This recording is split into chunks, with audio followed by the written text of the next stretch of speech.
Good evening, everyone. Welcome to the regular board meeting of the Monte Union High School District Board of Trustees. Today is Wednesday, February 5th, 2025. Call this meeting to order at 5:01 p.m. This time, Dr. Zuniga, if you will take a roll call. Thank you, Board President. We have, first of all, start off with Member Ricardo Padilla, Here. Qui Win, Present. Member Dr. Galaviz Maritza, Present. and Member Dr. Luis Guzman, Present. Member Florencio Briones. Present. All present at this time. Thank you. And we have a full complement of the board and cabinet and legal counsel with us tonight. At this time, legal counsel, if you'll read us into closed session. Mr. President, the items on closed session for this evening's meetings, as shown on Section 8.2 of the published agenda. One item under Government Code Section 54956.9, D2 and E1, potential litigation, one matter. A second item under Government Code 54957, public employee discipline dismissal release, three matters. And items under Government Code Section 54957.6, labor negotiations for EMUEA and negotiations for EMUEA adult education. Thank you, Dr. Zuniga. Do we have any public comments for any closed session items? There's no public comments this evening. Thank you. So at this time, the board will recess into closed session. We will return at 6 p.m. or as close to as possible.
Good evening, everyone. Today is Wednesday, February 5th, 2025. Welcome to the regularly scheduled meeting of the Board of Trustees of the El Monte Union High School District.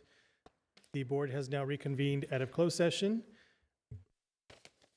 I call this meeting to order at 6:46 p.m. Or excuse me, I call open session to order again at 6:46 p.m. Dr. Zuniga, if you'll take roll call. Thank you, Board President. We're going to start Ricardo Padilla, member. Here. Member Qui Wen. Here. Member Dr. Marisa Galaviz. Present. Member Dr. Luis Guzman. Present. Member Florencio Briones. Present. Student member Andrea Pablo. Present. All present. Thank you, Dr. Zuniga. So so we're on the record, we have a full complement of the board, including our student trustee and our cabinet and legal counsel. At this time, I would like to invite up Ashley Yu, student from South El Monte High School, to lead us in the Pledge of Allegiance. If everybody would please stand.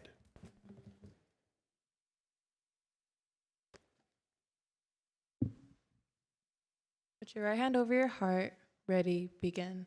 I pledge allegiance to the flag of the United States of America and to the republic for which it stands, one nation, under God, indivisible, and with liberty and justice for all. You may be seated now. Thank you. And if the board would like to join me on the floor very quickly for recognition of Ms. Yu.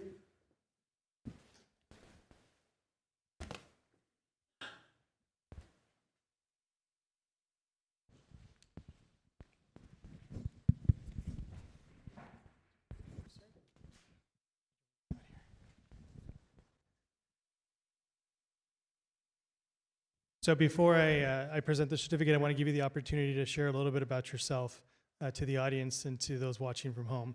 Tell us a little bit about who you are as a student and what goes on at South El Monte High School.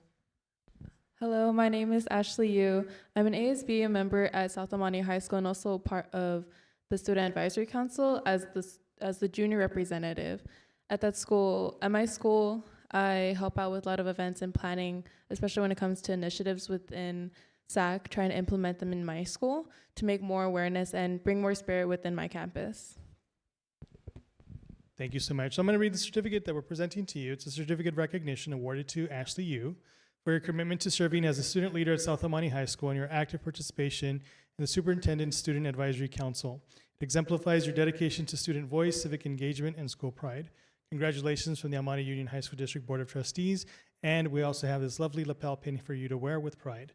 Congratulations. Thank you.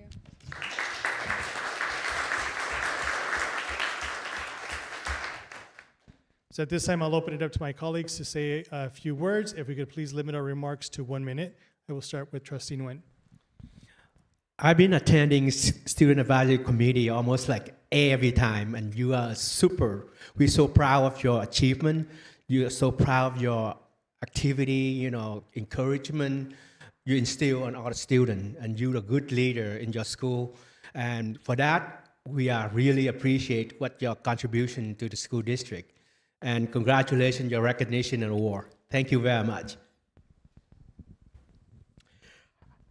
Unlike a trustee, when I haven't been able to attend any of your meetings, but I have heard a lot of great things and really want to commend you on your leadership and the role model that you are for all your fellow students, encouraging them also to engage in student government and give back to their community. So just want to let you know that we're really proud of all the work that you put into, and we wish you great success next year as well. I just want to congratulate Ashley. She's been an amazing student voice from South El Monte. I've attended numerous student advisory council meetings, and she's a leader. I've often told her that it would be nice for her to run to be one of the student trustee representatives. She definitely has the ability to do that. She's great with extracurricular activities. She's great with academics. She's just a great student all around, and it makes me proud that she's an El Monte Union High School District student and an amazing Eagle. Keep up the great work. You're an amazing leader. I know that eventually when you get to college, we'll hear about you again. Mark my words. Hi, Ashley.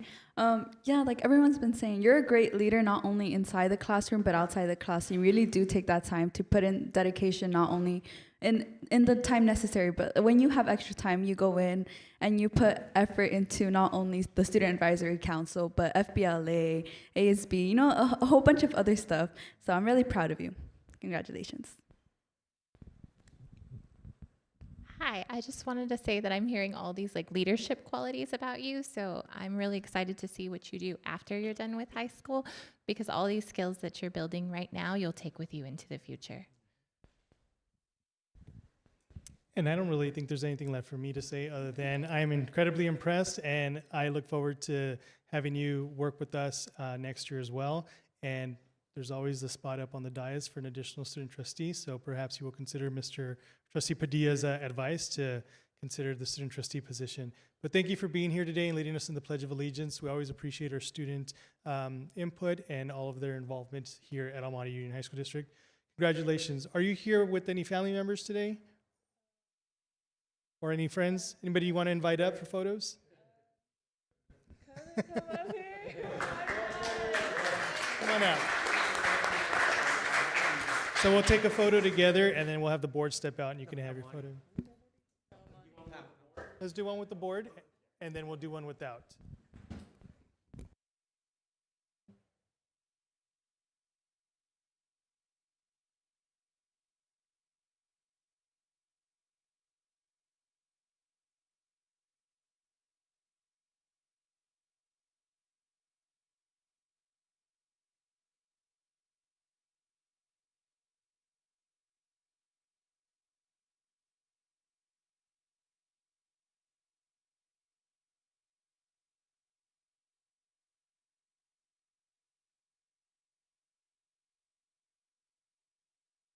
For Ashley, please.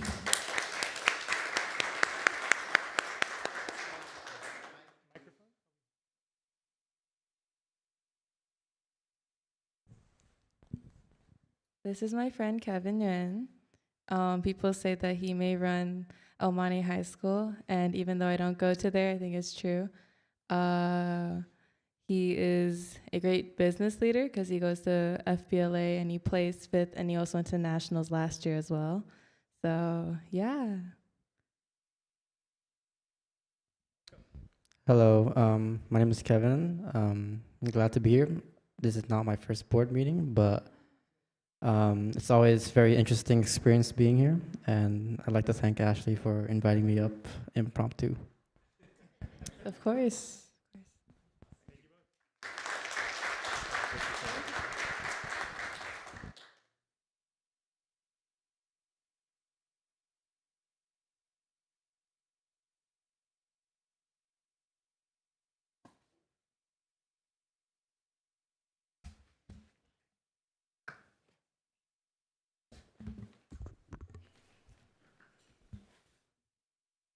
Thank you, everyone, for indulging with us for a bit. Moving on to item number 3 under open session, approval of the agenda. This time, it would be appropriate to accept a motion to approve the agenda. Move to approve the agenda for today, Wednesday, February 5th, 2025. Moved by Trustee Padilla. Is there a second? I second that motion. Seconded by Trustee Guzman. Any discussion? Seeing none, all those in favor of approving the agenda, please say aye. Aye. Any opposed? Any abstentions? Seeing none, the agenda is approved as submitted. Moving right along to item number 4, consider approval of Board of Trustees meeting minutes for January 8th, 2025, regular meeting. Is there a motion to approve the minutes as submitted? I move to approve the minutes for January 8th, 2025. Moved by Trustee Padilla. Is there a second? I second. Seconded by Trustee Nguyen. Any discussion or corrections? Seeing none, all those in favor of approving the Board of Trustees meeting minutes for January 2025 regular meeting, please say aye. Aye. Any opposed? Any abstentions? Seeing none, the minutes for January 8, 2025 are approved. Item number 5, consider approval of Board of Trustees meeting minutes for January 22nd, 2025 special meeting. Is there a motion to approve? Move to approve. Moved by Trustee Padilla. Is there a second? Second that second. motion. Seconded by Trustee Guzman. Any discussion or corrections? Seeing none, all is in favor of approving the meeting minutes for the Board of Trustees special meeting for January 22nd, 2025, please say aye. Aye. Any opposed? Any abstentions? See none. Meeting minutes for the January 22nd, 2025 special meeting is approved. All right, moving on to our recognitions. Tonight we have recognition of a Monte High School student for winning first place in the annual Dia de los Muertos art competition at the Pasadena Tournament of Roses. Dr. Zuniga, I'll hand it over to you. Yes, thank you, Board President Briones. I'm excited to have 3 of our students actually featured this evening. This is really my favorite part of the meeting tonight, but especially excited for, this is a long time coming. We were hoping we can do this earlier, and because we did a special story back in November about the announcement of Michelle Garcia, our student at El Monte High School, who had won first prize for the Tournament of Roses competition, and actually the Dia de los Muertos art competition at the Pasadena Tournament of Roses too. And Michelle her artwork went against about 1,000 entries within the Southern California area region, and perhaps maybe even extended from the Southern California region as well. And it invited the entries across various categories, just including paintings, calaveras, ofrendas, catrinas, and digital art. And Michelle created an artwork bursting with radiant imagination, as you can see, communicating the delicate dance between life and death. We also added that, round of applause, please. The piece featured brightly lit marigolds, a dapper calavera in a flower-lined sombrero, nostalgic loteria cards, and the mysterious, watchful gaze of Dia de los Muertos icon, La Catrina, as you can see on your right side there too. But her captivating artwork was honored by the Pasadena Tournament of Roses, and it was winning with the first prize that she had received. I think this is probably the first time I've heard of the competition of one of our first prizers in this district here. So very excited to see that as maybe for the first time.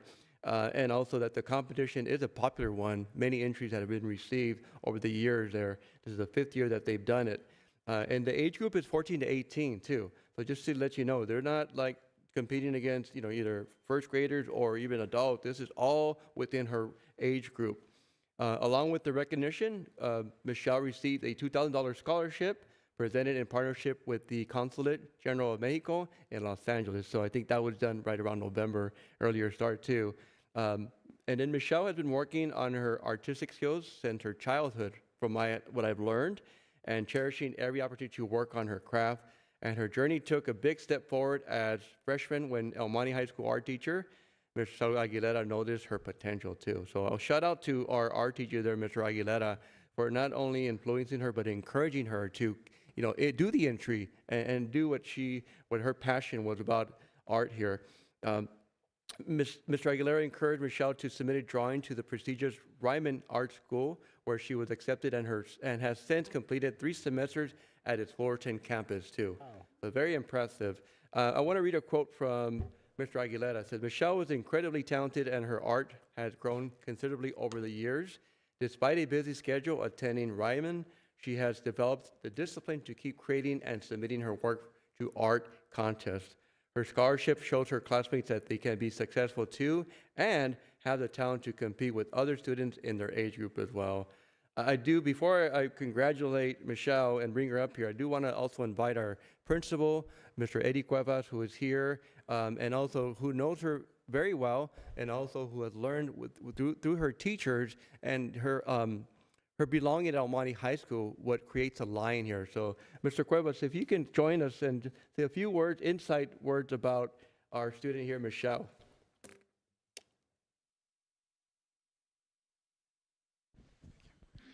Good evening, board. Good evening, Dr. Zuniga. So just to share a few more details about Michelle, if I can have you hold this, Michelle, actually come up here to the front. You're the star of the show. At El Monte High School, we like to always welcome our students with this idea that they could find their roar at El Monte High School, find something that they are good at, find some academic program or activity that they can engage in. Michelle has been finding her roar since she was a 3rd grader as it relates to art. In 2018, 2019, she won the third place in drug awareness poster contest. In 2019, as a 5th grader, she won the Artist Talent Certificate. In 2021, she participated in the LA County Bookmark Contest. In 21-22, she participated in the San Gabriel Water Contest, and we will bring up some of this artwork shortly. 21-22, she also won first place in the Pumpkin Art Contest, and she was also two-time Mountain View School District Student of the Year in 2019, 2020, and 21-22. As Dr. Zuniga indicated, she also was accepted to Ryman as a ninth grader, and also she has won the El Monte Bookmark Contest through the LA County Library Contest. So again, aside from this honor, she has done all of this. So again, we just want to absolutely thank her for just enriching our school and adding an element of art to El Monte High School. So again, we want to thank you for everything that you do for our school and everything that you do for yourself and for your family. Thank you so much.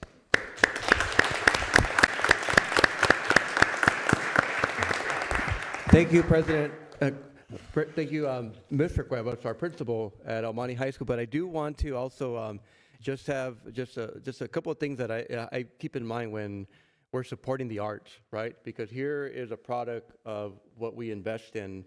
I'm excited about the state support, Proposition 28, what that will have an impact on our, even as I haven't picked up now with our music program, our art program, and working with each schools to develop their plans. And this will further advance what Michelle has demonstrated and the potential that she has, even as what grade are you in again?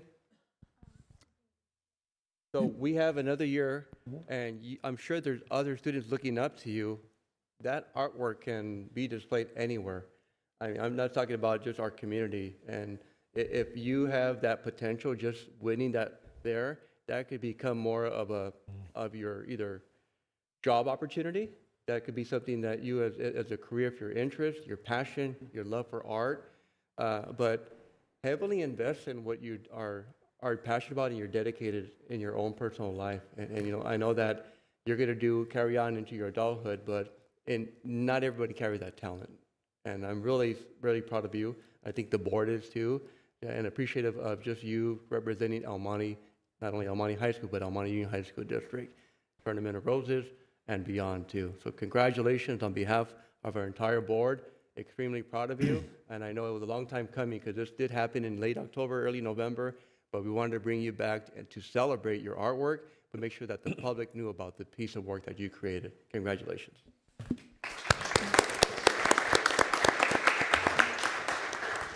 So my colleagues will join me down on the floor so we can recognize our student.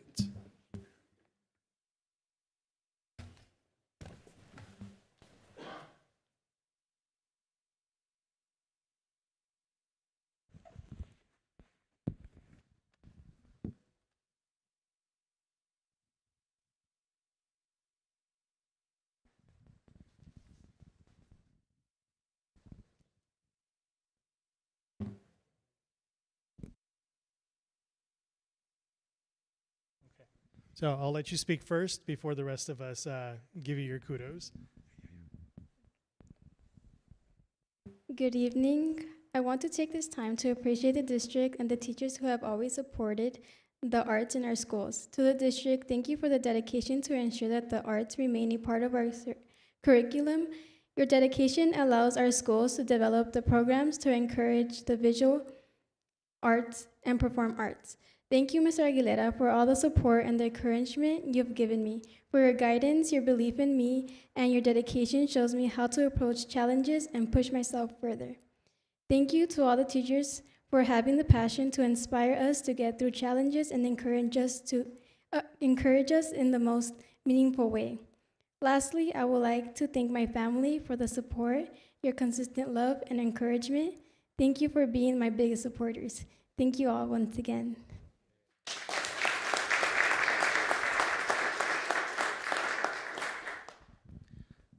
So, excuse me. So at this time, I'll open up comments for my colleagues. We'll start with Mr. Nueno on my right.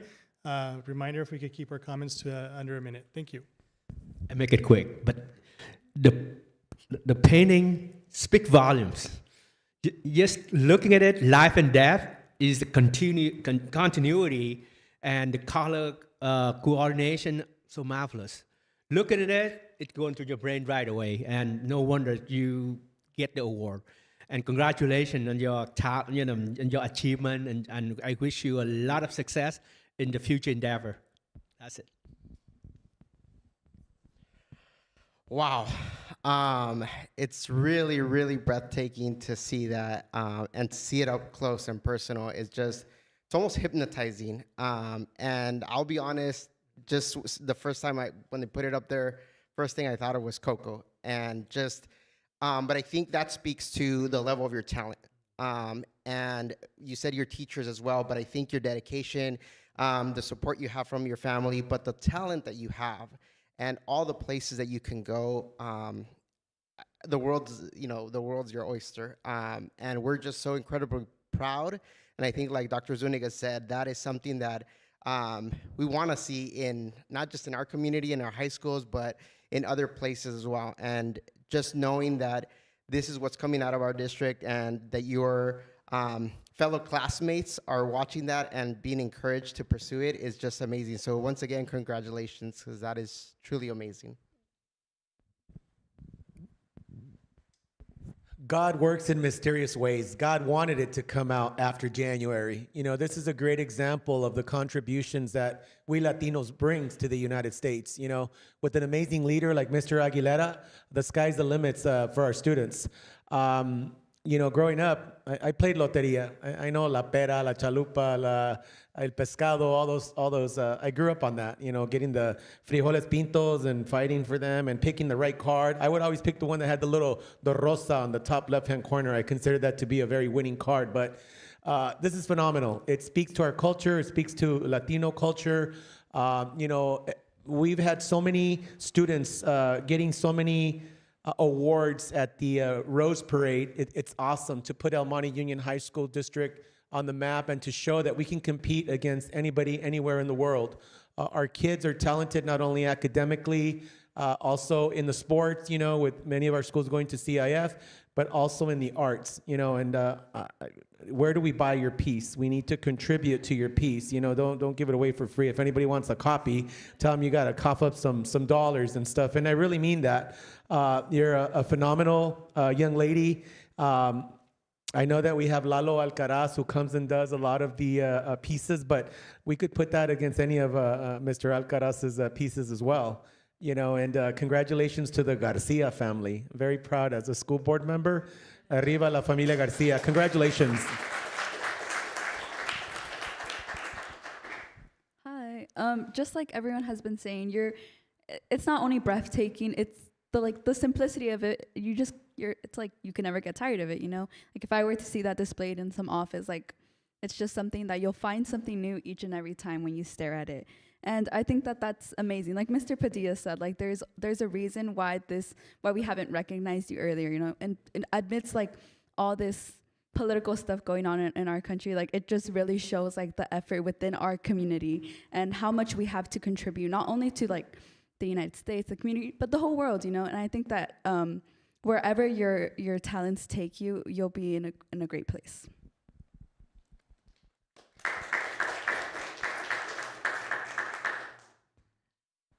I feel like we are so blessed to have a look into your imagination. There's so much in that photo that represents Latino culture, from the poinsettia to the monarca. Like, it's just phenomenal. Your talent is unreal, and I cannot wait to see what you do in the future. And we should have that up on a wall somewhere. I think we need this to turn into a mural, so that this stays with us forever, so that a little piece of you stays with us, because that is absolutely stunning. And you're so young. I can't wait to see what you do with the rest of your life. I was completely just taken away when I first saw it, saw your piece, and I just told Michelle right now, I said, yeah, you need to make prints of this and sell it. Because I guarantee you people will buy this. This is a beautiful piece. I'm looking at it and I'm still trying to take it all in. You know, looking at the significance that, you know, the monarch butterfly and the marigolds play, you know, in Mexican culture. Like, everything just stands out. It's so beautiful and so vibrant and so expressive. And not to put any more pressure on you, but I too can't wait to see what else you come up with, in the future. And this just speaks to the talent of our students here, and to your talents as an individual, and the talents of our faculty in cultivating, what's within our students. I can't wait to recognize you again in the future in your other work, and other students from across our district and their beautiful work, whether it's through visual art like this or additional recognitions for performing arts. This is just, it's so beautiful, and I think it speaks to every single one of us here. And this is an amazing talent that I could never in a million years replicate. So congratulations on that wonderful talent. I always say there's so many things that I wish I could do in life. Being a talented artist like this would probably rank up there. And I am incredibly jealous, but also at the same time incredibly proud of the work that you've done. And again, no pressure, but this is really great. And I echo Dr. Galavis's sentiment. Yes, this definitely needs to be a mural somewhere. So perhaps as a senior project or a gift to Almani High School, in the future, something along those lines, because this is something that we need to commemorate day in and day out. Congratulations. So on behalf of the Board of Trustees, I have the certificate of recognition for Michelle Garcia Vallejo for winning first place in the 2024 Dia de los Muertos art competition at the Pasadena Tournament of Roses. This outstanding accomplishment exemplifies exceptional creativity, cultural appreciation, artistic talent, and dedication to your craft. Congratulations from the Almani Union High School District Board of Trustees. And in addition to the certificate, as usual, we have this beautiful lapel pin for you to wear with pride wherever you go. Congratulations.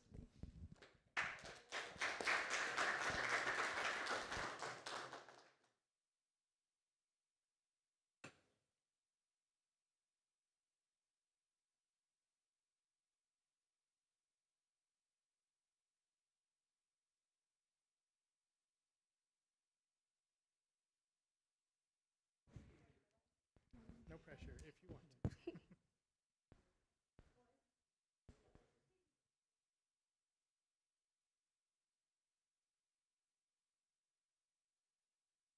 Okay, so this is my dad, my sister, my brother, and my mom.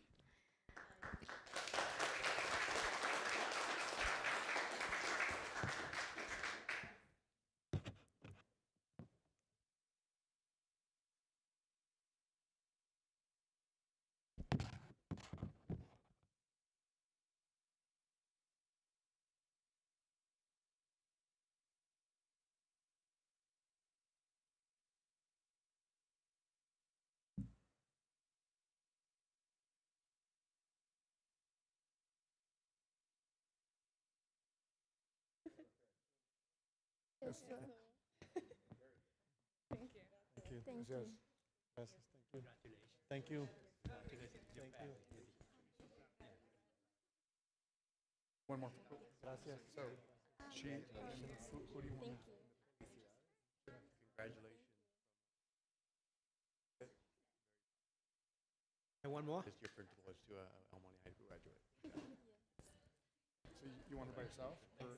Okay, all right. Did I give this to give this to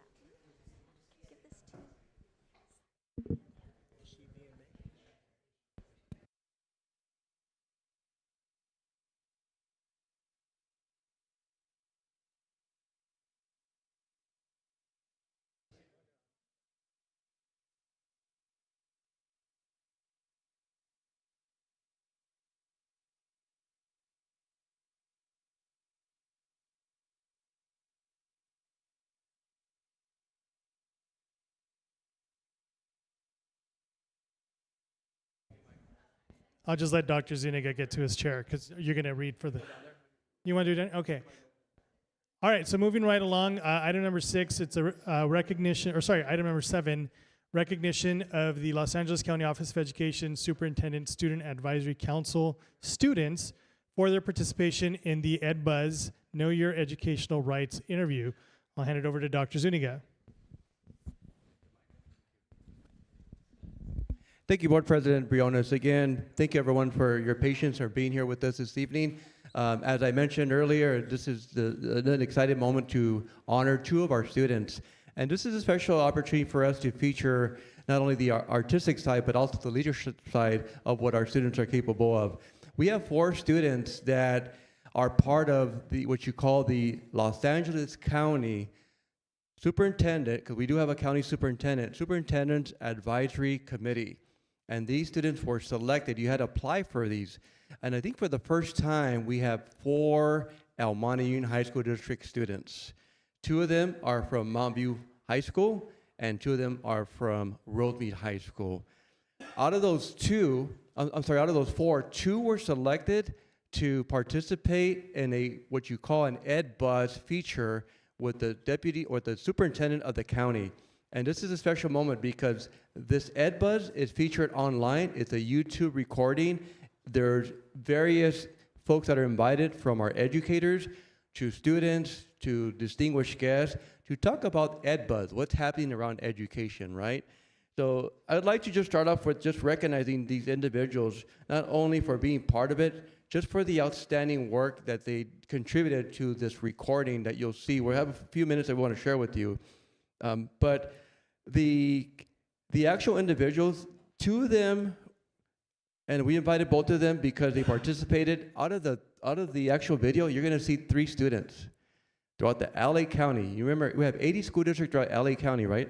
Okay, so out of those 3 students, 2 of them were from El Monte Union High School District. So very impressive. And I do also want to highlight the 2 of them that are part of the council or committee. Is Alexis DePrimo. She's from Rosemead High School. She also participates in various things on campus too. And then a sophomore, Noah Ray, is also from Mount View High School. Those folks are part of the advisory. But our other 2 guests this evening, one of them couldn't make it. She's actually at a leadership conference in Disneyland. So board meeting, Disneyland. Come on now. Easy decision, right? So we actually will go to Rosemead High School and we'll get presented the certificate there as soon as we can. But also I'm honored to introduce one of our other students. But before I do that, let's highlight a little bit about what we know about our student at Rosemead High School. This is Van Doe. I didn't want to miss just talking about her because she's just another amazing student. She's in ASB. She's a junior at Rosemead High School. She participates in Link Crew and also attends student leadership workshops at Disneyland, as mentioned today. So she did want to thank the board. Unfortunately, it didn't work out the timing for her, but I said, hey, Disneyland leadership, you go and enjoy yourself with all your friends too. So a little bit about our other student here who is with us this evening, joined in by family and also our great administrator and principal there, Mr. Bañas. Alejandro, I believe you go by Alex, so we can stick to Alex if you'd like. You are a junior at Mount View High School. I had the chance to meet him because I was introduced him while doing my walkthroughs on campus. And I was walking with Mr. Bañas, and come up here, Alejandro, and I'll invite also our principal too. And this young man was very polite, very quiet, and cordial, introduced myself, and I had a chance to meet him. And Mr. Bañas is the one that said, guess what? He represents the district in the county superintendent's council. I said, that's awesome. So a little bit about himself. He's not too busy, but let me name a few things. He's the president and former historian of Pacific Horizon Club. He's the president of the School Site Council. I don't think that's ever happened that I've known for a student to run the School Site Council at their school, being the president. So you tell everyone what's going on, right? Yeah. How it's done. All right. I like that. You also are part of LACSAC, the LA County, right? Superintendent's Advisory, Committee, Upward Bound, and then did an Upward Bound internship. He's on the boys varsity tennis, and he's also in Link Crew. He did 2 years in academic decathlon. He's a historian of the newly created coding club, and he actually was taking a class maybe about an hour and a half ago. He just got out, a dual enrollment class from 3:30 to 6 p.m. today. So I said, oh man, you're gonna make it? So we got him some time. I think our board did that intentionally inside to delay him and got him in here. No, just kidding, but we're thankful that you're here. Yeah. I know it's been a busy school year thus far, but this is a great acknowledgement, and we want to bring you to the audience out there virtually to make sure that they know who you are too, okay? Because in 10 years, you're gonna be one of us here, whether it's a board member, a principal, or a teacher, anybody that you can be what you want to be. You could be a superintendent, right? So anyone, all right? But let's talk about why we are here. So we talked about EdBuzz, and I wanted to just highlight what the EdBuzz was about too. So the group meets quarterly, right, to share insights and advocate for initiatives, including Know Your Educational Rights campaign, and that's what you did. So you said, I want to be part of this educational Know Your Rights campaign. We know that there's a hot topic out there right now too, and this is a great moment for our students to lead and go back to their schools and understand that many folks are worried and concerned about just the various changes that are happening over immigration policy too. We also want to highlight that the EdBuzz, as mentioned, it's a legal show featured on YouTube. EdBuzz LA County brings to the public insight from educators, experts, and students and showcases the transformative power of education. So you are on episode 19, Know Your Educational Rights. So a little bit about this episode, you're going to see about a couple of seconds. 3 student leaders from LA County, which we have one here, Alejandro, who are also passionate members of the County Superintendent Student Advisory Council, sit down with Dr. Deborah Eduardo to discuss Council's Know Your Educational Rights campaign. These remarkable students are driving change and advocating for educational equity through their involvement in the Know Your Educational Rights Committee. The committee empowers students to raise awareness about their rights, amplifies their voices, and creates a meaningful change in their schools and communities. And guess what? On Friday, we're having a virtual meeting with the county representative, our students who are leading the way, so we can coordinate some presentations on campus that are not only student-led, but also supported through a county as well. So I'd like to just feature, before I hand the mic back to our board president and to you to say a few words, a highlight from the actual episode 19, where we have our students say a little bit about their purpose and how they can support our students back at our schools as well. So if we can play that, I think it's queued at 7:40 something or 7:20 something. I think so. It's 7. Keep going. I'll tell you. You passed it already. Go back 4. A little bit more. A little bit more. A little bit more. Right there. Thank you. It's 4 minutes long. So all 3 of you applied. It's an application process. So would one of you or all 3 of you mind sharing, what drew you to serving on the Student Advisory Committee? So I joined because, I don't know, I was like, I apologize. I think it's 7 something, right? A program I did over the 7 summer. something. And So 4 a little bit more to the next chapter. It's right towards the end. A little bit more. A little bit more. A little bit more, all the way toward the end of that section. Right there. There we go. That's okay. We're good there. Great. And, I think one of the things that's so great about the Student Advisory Committee is you're out and about with students your own age. And so I think you often will bring back information to Dr. Eduardo, to our leadership team about what students are thinking. So, what are you all hearing about the concerns students have related to the immigrant relations and rights? We know most of the information we know through Dr. Freddie, who unfortunately isn't here with us today, but through Zoom meetings we'll often see slideshows that he provides with us, and it'll have information such as how immigrants have access to public health care, how they'll be able to have access to fresh food. And so Freddie, he's like doing an amazing job helping to inform us, and he's actually going around LA County high schools giving presentations to these students. And so right now he's just looking for different high schools to give these presentations to. And unfortunately, I wasn't able to go to one of them, but I really do want to continue being involved in this Know Your Educational Rights community. And I'm hoping to bring it to my school, Mountain View High School, at some point. And so I've talked to my principal about it. And, whenever we have the time to, or, whenever, we're just able to in general, I hope we can continue to spread awareness and inform everyone as much as possible about our immigrant students and the rights that they retain. Well, and we're certainly hearing that there's a lot of confusion out there, a lot of misinformation. Dr. Eduardo, can you clarify a little bit for our audience about what kind of protections do exist?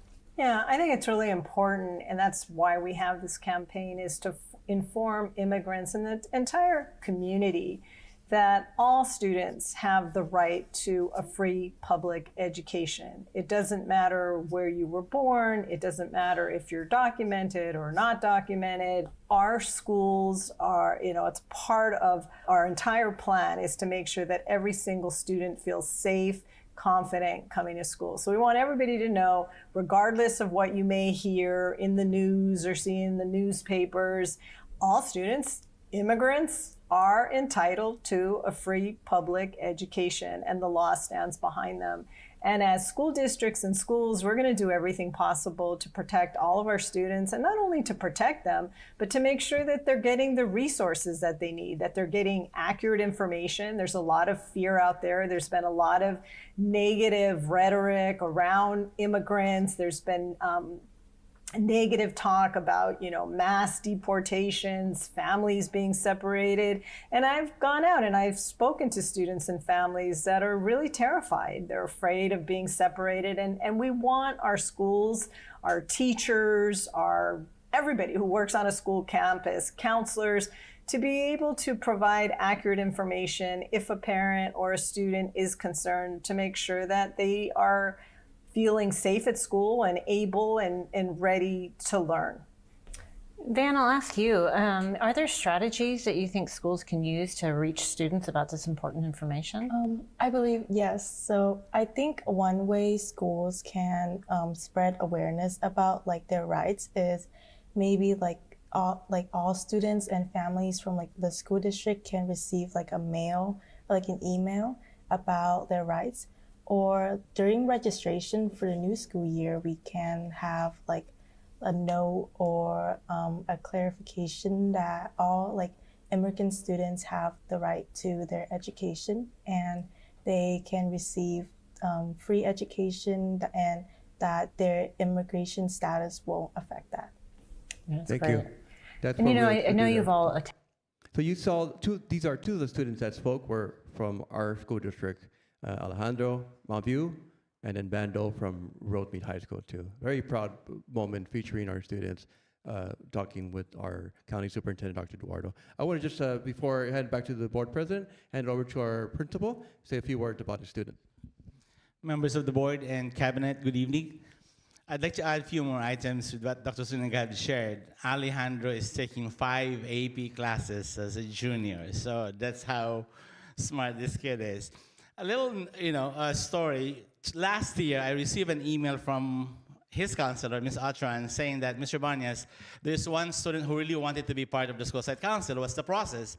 So the following week, I have to meet up with Alejandro and explain the process of how to be involved as members of the school site council. This year, he ran for that position, and 3 students made it qualified for the spot.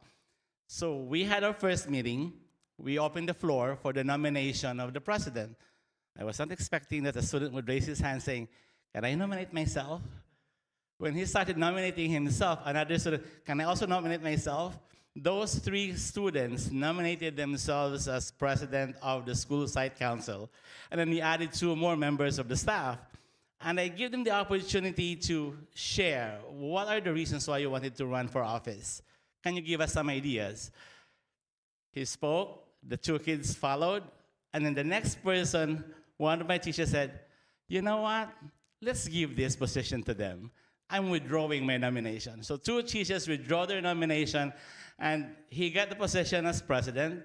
The vice president is also a student. The secretary is also a student.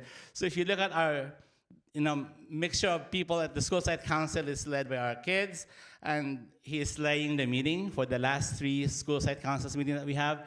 He facilitated it like a pro. So I'm so proud of his accomplishment, and I'm so proud. As your principal, I can't be proud more. Thank you for that inspiring greatness. You continue and leave that and share it with your peers. So I really congratulations.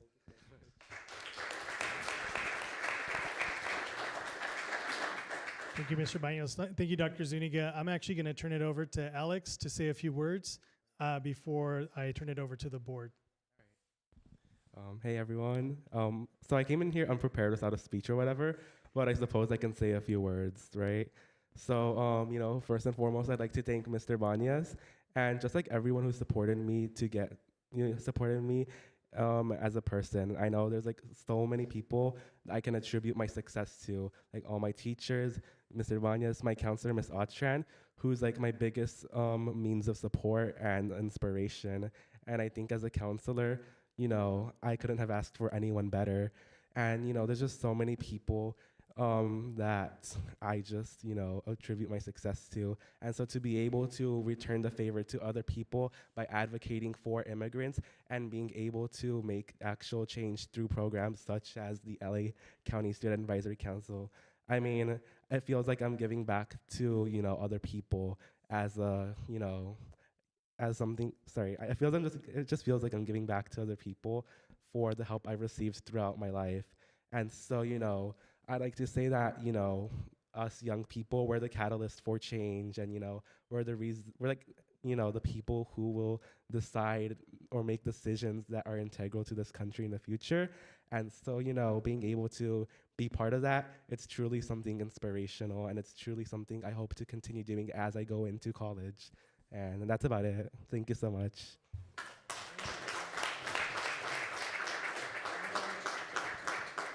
Thank you, Alex. I'll start off with Mr. Nguyen, and we'll go to Mr. Padilla. Star was born in Boundview School, High School. And, you know, with your accomplishment academically in leadership, I don't talk about sky, star is the limit. And you will be achieve a greatness, you know, in the future. And, you know, and I think your parents will be very proud of you and the work that you do. And, you know, especially I watched that clip at the Student Advisory, you know, Council, and you guys did a wonderful job, and you set an example for others to follow. And, you know, again, congratulations, you know, and from bottom of my heart, congratulations to your parents for having a good kid. Keep it up, okay? Just incredible. You know, Alex, students like you make me so proud. You know, you're going to be an advocate for a community. You're going to be an advocate for immigrants who don't have a voice, who don't have a seat at the table. You inspire me. Young people inspire me when they do the protest, the peaceful protest, and they want to show the solidarity that they have with our community.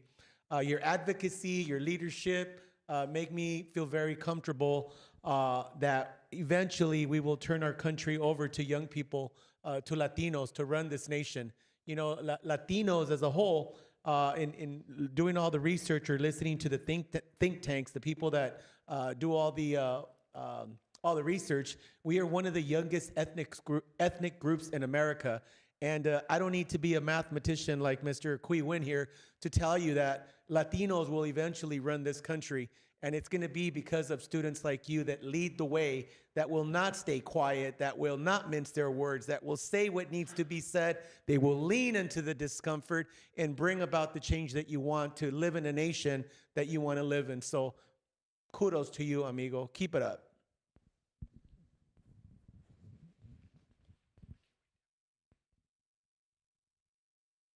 I really appreciated what you said about like young people being the catalyst for change, and I'm going to keep it short. But if there are young people like you out there who are going to create our future, I look forward to our future. You're phenomenal. Yeah, I think what you said was really inspiring, and your dedication not only to like your school, but at a county level is very inspiring, knowing that our future is in good hands. And for people like you, Dan, and the other student from Mountain View, right? I think that's truly amazing. As well as you're like, you're not shy, you know, you know what you want, obviously, from being president of the school site council, right? Like I wouldn't have thought of that, but you did, and that's amazing. So congratulations. I just want to say congratulations. That's a lot of work. Just listening, it sounds like more than enough to have on your plate. But the fact that you're up here with a great big smile, and I think what got my attention is that you're saying this is something that you're doing to give back. And I think these are the young leaders, and like you said, you're the catalyst for change. These are the people we want to be our leaders of the future. So just know that we're here to support you 100% wherever you go. And we're just so proud of how much you've accomplished. And we really can't wait to turn this country over to young people like you to lead us into a much, much better place. Thank you. Thank you to my colleagues for your wonderful words tonight. Congratulations to you, Alex. I really don't know what else is left to be said. Everybody stole whatever idea that I had to say. I will have to echo this. You absolutely are a catalyst for change. And your position and leadership at School Site Council is the way it should be. The students, that is your space, that is your campus. We need to meet your needs and meet you where you're at. And by nominating yourself and getting elected to those positions, that is the way to do it. And so, I do want to say one thing. It sounds like you're incredibly busy. You have so much going on. You're an incredibly bright young man, but don't forget to take time for yourself. Take time to relax too. But congratulations for everything you do. I'm incredibly proud of you, and I'm incredibly proud knowing that we have 2 students from Monte Union High School District that serve on the advisory council for LACO. As Dr. Zuniga said, there's 80 school districts in LA County, and we have 2 students out of the 3 on that advisory council, and that says a lot. And I'm incredibly proud, and I'm gonna have to be biased right now, knowing that one of them is a fellow Viking. So congratulations to you.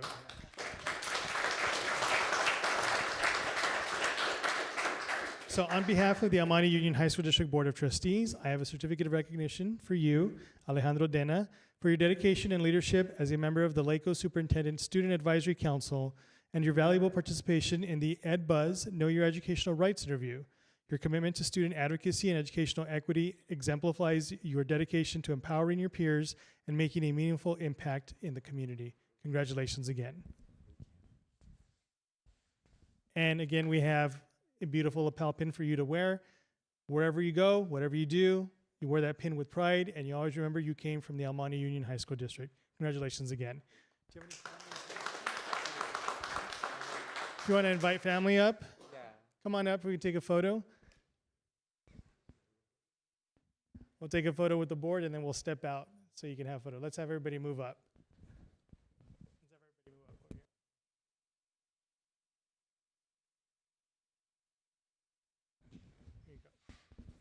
So this is my dad, someone who I really look up to. He's an amazing person, and I don't think I know anyone who works as hard as him. And he was the one that drove me to the podcast, and for the initial LACO meeting, he also drove me there to Los Angeles. So I'd like to thank him. And there's my brother. He'll be a freshman next year, and he just wanted to go outside. So. Hi, everybody. It's easy to inspire our kids, especially smart kids like the one I have. I'm the luckiest dad. So as an immigrant, I came to this country when I was 19. I've been telling them every time, if you're going to be a cleaner, push the broom harder than everyone else. So that way you're going to make America great again. So if you're going to school, don't just warm up your chair, do something about it. And then you're going to make your country better than it is, so because it's a great country. That's the inspiration I give him every day, and I never let him forget.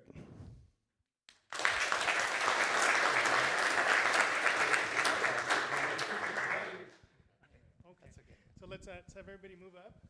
Thank you, Dr. Z.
we give Alex another round of applause, please?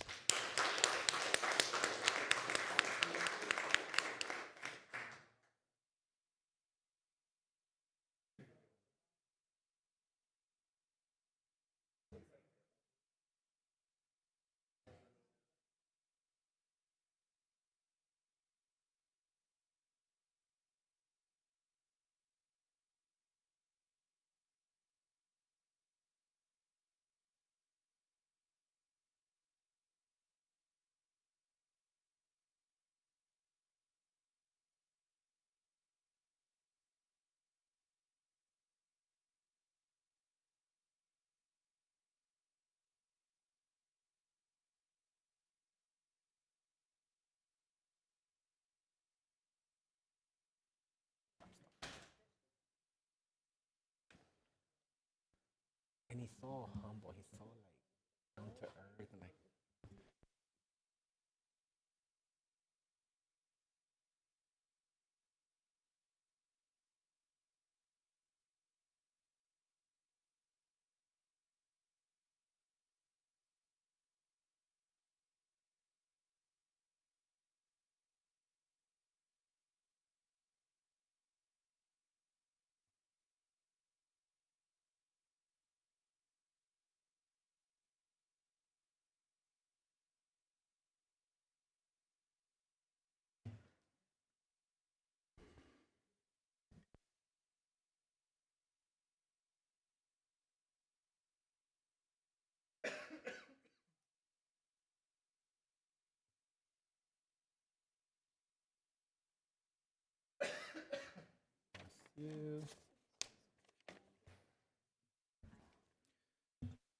Okay, we're moving right along to item number 8, public comments.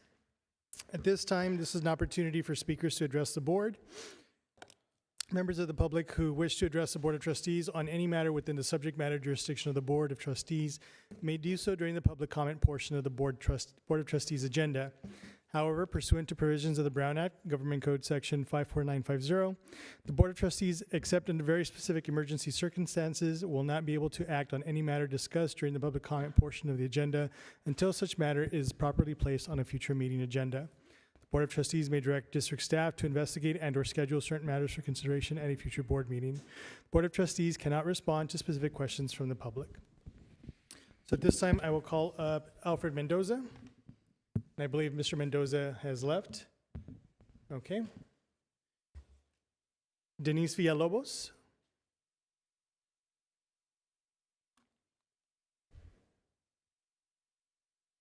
Welcome, Ms. Villalobos. Whenever you're ready, you'll have 3 minutes to address the board.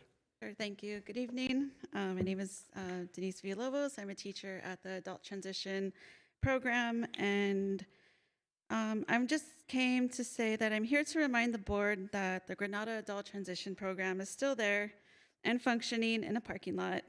Yes, we've been told that our new site should be ready in 18 months, but realistically, we're going to add 6 months for delays, retrofitting, all of that stuff. So probably closer to 2 years.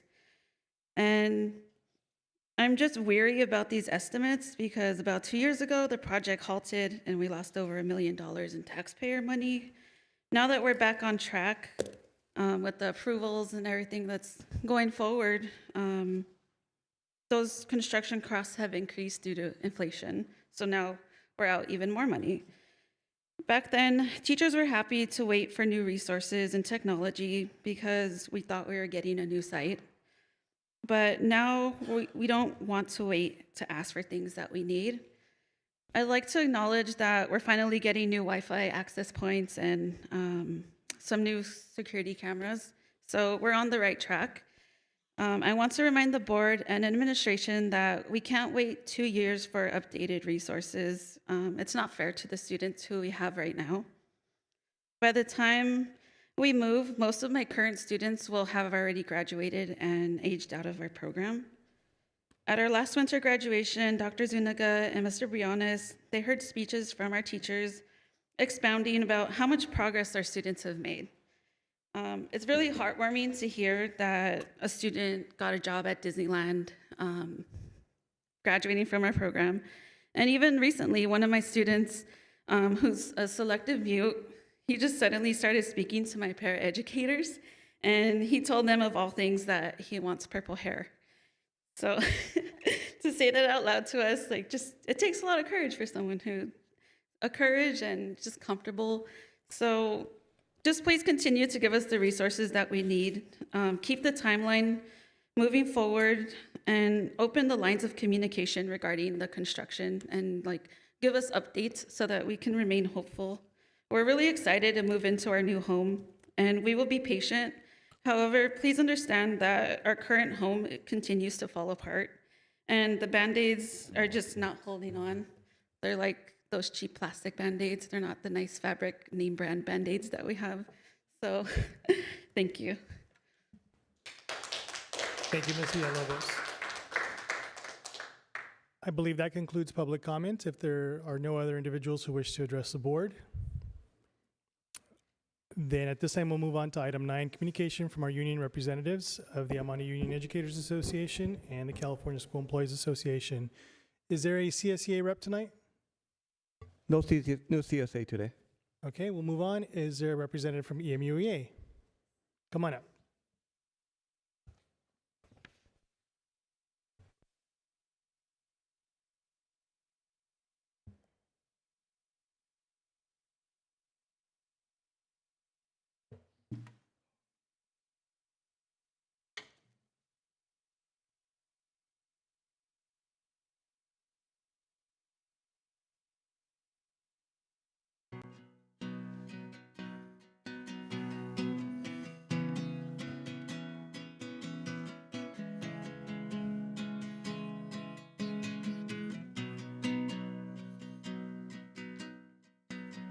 41 years of my life is still trying to get up that great big hill of hope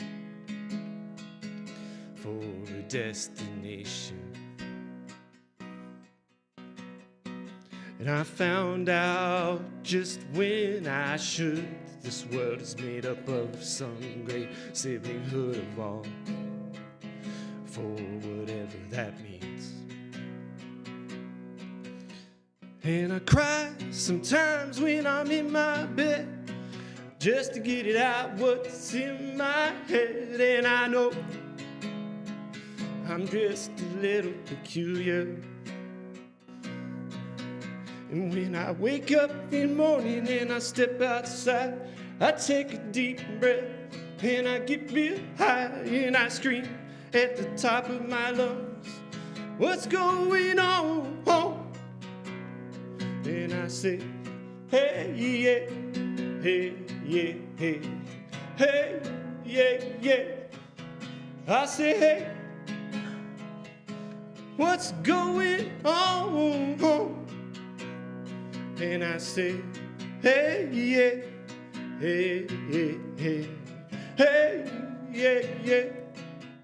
I say, hey, what's going on?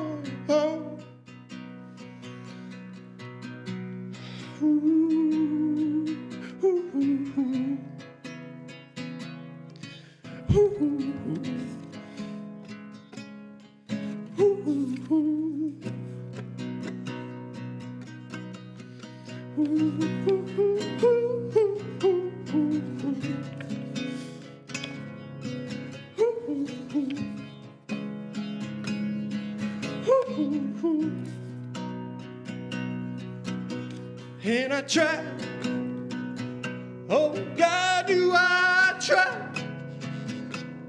I try so hard in this institution. And I pray, oh God, do I pray? I pray every single day for revolution. And I cry sometimes when I'm in my bed, just to get it out what's in my head. And I know I'm just a little peculiar.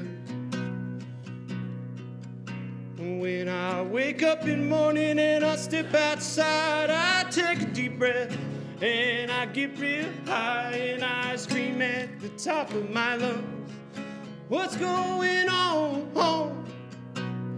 And I say, hey, yeah, hey, yeah, hey, hey, yeah, hey, hey. I say, hey,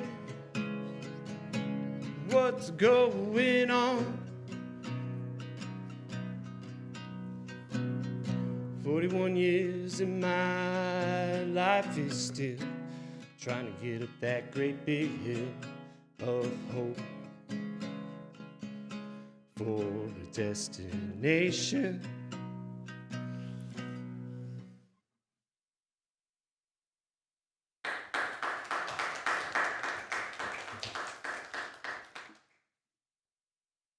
Thank you, Mr. Quick.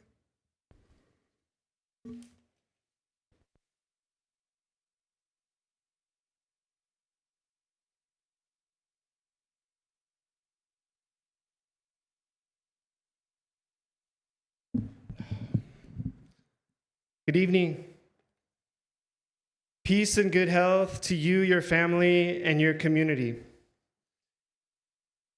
I want to acknowledge that we are on unceded Tongva land, and that while the land has been colonized, Native people have never left, and the struggle against colonization continues.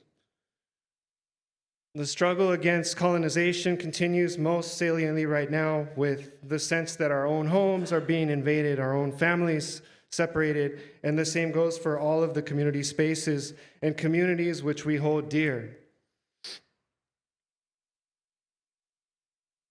What this boils down to is that we are scared, our families are scared, our students and their families are scared.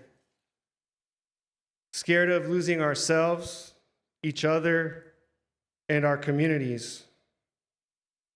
And what to do with this fear. From Audre Lorde, when I dare to be powerful, to use my strength in the service of my vision, then it becomes less and less important whether I am afraid. Our students are afraid too. Our children are afraid. And they don't need adults who pretend not to be afraid.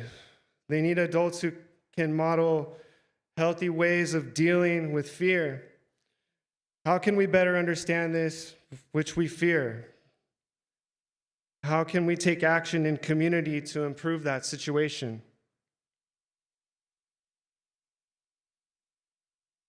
We're called to be a community of support and protection for our students and our larger community, both for reacting to immediate concerns, such as knowing and defending your rights when questioned by immigration officials, and also for planning for longer-term well-being by reducing class sizes so that students have more one-on-one attention and support on a daily basis.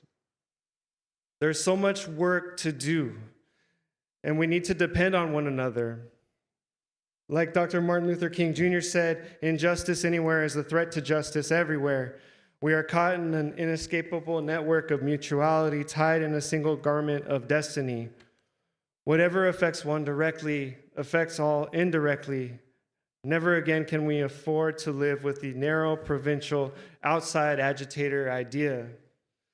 As long as you view those doing the work in the community as outside agitators, you won't respect them.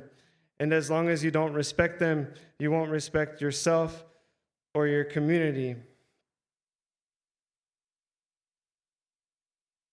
It brings to mind in Lakech, you are my other me. If I do harm to you, I do harm to myself. If I love and respect you, I love and respect myself. Here, respect looks like bringing teachers into the group of trainers, educating our parents and students. Respect is co-creating action plans to support our community together and having mutual responsibility to implement those plans. Respect is abiding by agreements that we make and apologizing and making amends when those agreements are broken. Respect is paying your workers fairly and equitably, and respect is providing your community with help and support to meet their needs. Respect is knowing you have much to learn from your workers, students, and parents. Respect is having a plan that is clear, detailed, and well practiced, with redundancies built in that make success more likely. Respect is bargaining in good faith and communicating with your people, your workers. There are glimmers of hope in a sea of difficulties. You're starting to distribute information to parents to protect our students. Let's provide more participatory workshops for ongoing education and support that bring in everybody. You're making a plan and training educators to support our students. Let's build a plan together for training and ongoing practice, continually regrouping, refining our strategy. Let's build contingency plans that consider complex and lifelike scenarios we are likely to face and use real examples our communities have faced. We do not want an ICE raid or other emergency to end up like yesterday's lockdown at Mountain View High School. We want more communication during the event. We want a plan in place prior to the event. We want to trust that the plan made will be followed and that mistakes will be corrected after being discussed and understood. Everyone deserves to feel safe at work, and yesterday it felt like an improvised response. We believe that reducing class size provides a better learning environment by allowing for more one-on-one attention. We're seeking a class size cap and a student caseload cap. We believe that pay proportionate to the time worked is just and fair. We're looking for equitable pay for our 192-day employees.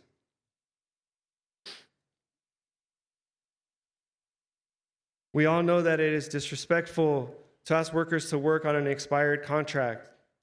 We want timelier negotiations. By providing reasonable class size and student load caps, you'll make teaching and learning more effective and enjoyable for teachers and students alike. You'll free your people up. You'll help them to feel valued and heard, and improve a sense of ownership over the collective learning space. By providing equitable pay for your 192-day employees, you'll help them to feel more valued and respected and empower them to feel more connected to their workplace. By providing more timely negotiations, you'll free up time and energy to better collaborate on serving our students and protecting them in these trying times. For example, co-planning action plan in the event that ICE comes to our schools.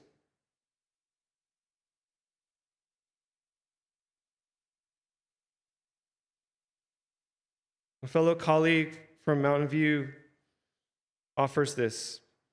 Students are still afraid.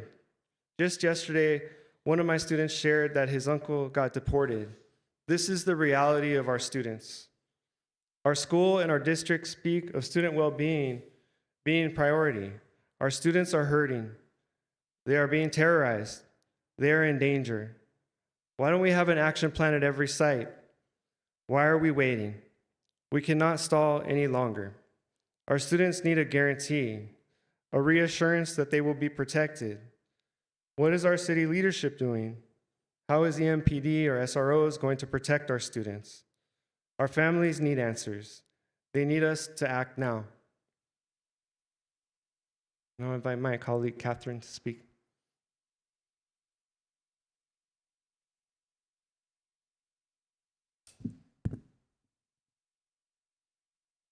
Again, we urge you to negotiate in good faith. Please negotiate class size and caseload caps. Please show us how much you value our 192-day employees and compensate them with fair wages. Please give our negotiation team something they are proud to bring back to our members. Our district's mission and vision states the district will advocate, nurture, and sustain a positive school culture. EMUEA are the professionals you all rely on to advocate for students, nurture students, and also sustain a positive school culture for our students despite the continued disregard for a timely negotiation cycle, year after year after year after year. Thank you. Thank you, Mr. Quick and Ms. Alamillo. Any further comments from EMUA? Thank you both. Dr. Or Mr. Briones, may I make a comment? Brief, please. Yeah, Dr. Zuniga, can you relay a message to CSEA, to their leadership, that as a board member, I have an expectation to hear from them. You know, you ran for president, whoever that may be, come and kind of show your face here and talk to us, because it's got to be, we need to hear. You know, EMUEA always does their part and walks the walk and talks the talk, but CSEA has been lacking for quite some time. I have not heard from a CSEA representative, president, vice president, or secretary, and they need to know that. Like, we want to hear from them. Like, come say something, say hello, and we want to hear from you. Thank you. Thank you, Mr. Padilla. Okay, moving right along to oral and written communication. We'll start off with our student trustee, Ms. Andrea Pablo. Hi. So recently, with the month starting up again, I have been able to attend. Most recently, with Mr. Kui, when we went to the Lunar New Year celebration that the board was invited to, which was a really wonderful experience. The culture was very vibrant, and it was nice to indulge in something different. As well as recently throughout our campuses, we've been seeing a lot of inclusivity with the Asian population and their traditions, which has been nice to see that our schools are participating and are recognizing that. And then I think on behalf of the students, I'd really like to thank the last week at Almani. Last week, the presentation we had from Chirla, it was really nice to see that not only was it an in-person event, but you were also able to live stream it. I think that was a big deal with like a lot of our communities. Like, just seeing how much people showed up in person shows that like maybe even online there was more people ready to receive all that information. And like mentioned, I believed in that conference, we'd really like to see a lot more things personalized to like our school campuses. I know that like what I don't know who just left, the guy singing. Mr. Cuevas. That's his name? Who? No, the guy. Oh, that was Quick, singing. Mr. Quick. Mr. Quick. I know he mentioned something about like school security. I know that with recent tension of ICE in like the area, a lot of our schools are very unprotected. Like some of our, like for example, my school, like the office is right there. Anyone could just walk in. Unlike other schools like Almani, like theirs is gated up, you know, things like that. I think worry our community a lot, not only the community, but the students in general, right? Because a lot of our students most recently have a lot of family responsibilities. They're the ones taking care of their younger siblings. They're the ones waiting at home till their parents come back. So just that. Thank you. Thank you, Trustee Pablo. I'll move on to Dr. Zuniga. Yeah, I do want to echo what Andrea has stated, and just want to make a statement that with the immigration reform, the policies that are being instilled as we speak now by the current administration, the new administration team, there's a lot of moving parts that we're dealing with at this point.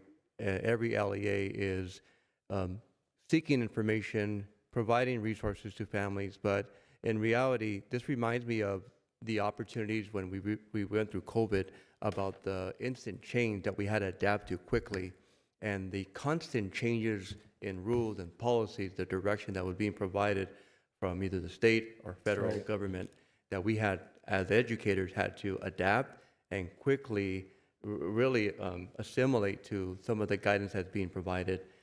California, we're very fortunate to live in a state where I believe there's pro-immigrant rights that we all strive for, from our governor to our county leaders to our city leaders here too, and even within this body who got ahead of the game and started back in, I believe it was early December, November, when the resolution was adopted to recognize what could potentially be happening.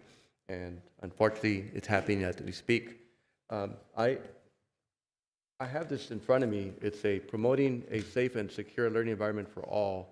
And this was guidance that was released in December of 2024 in preparation for a potential change in the federal government, right, as far as its policies and beliefs. And this is a guidance and model policy to assist schools in California in responding to immigration issues. We're only not even a month when this was created, and there's already changes relative to sensitive locations that have been really in place since 2011. I think it was released again, updated in 2018, I believe, from the government, former President Biden. So we have to adapt to what's happening here, but that doesn't mean that California's state also has protections against the policy relative to coming onto campus, immigration rights. Cities have that ability, and school districts have the ability to adopt, whether these are safe zones within our own community. And what we're committed to, number one, is I understand that the representative from Mr. Quick from the association talked about having an action plan at every school site. What we want is a uniform plan from the district. Number one, we don't want schools working in silos.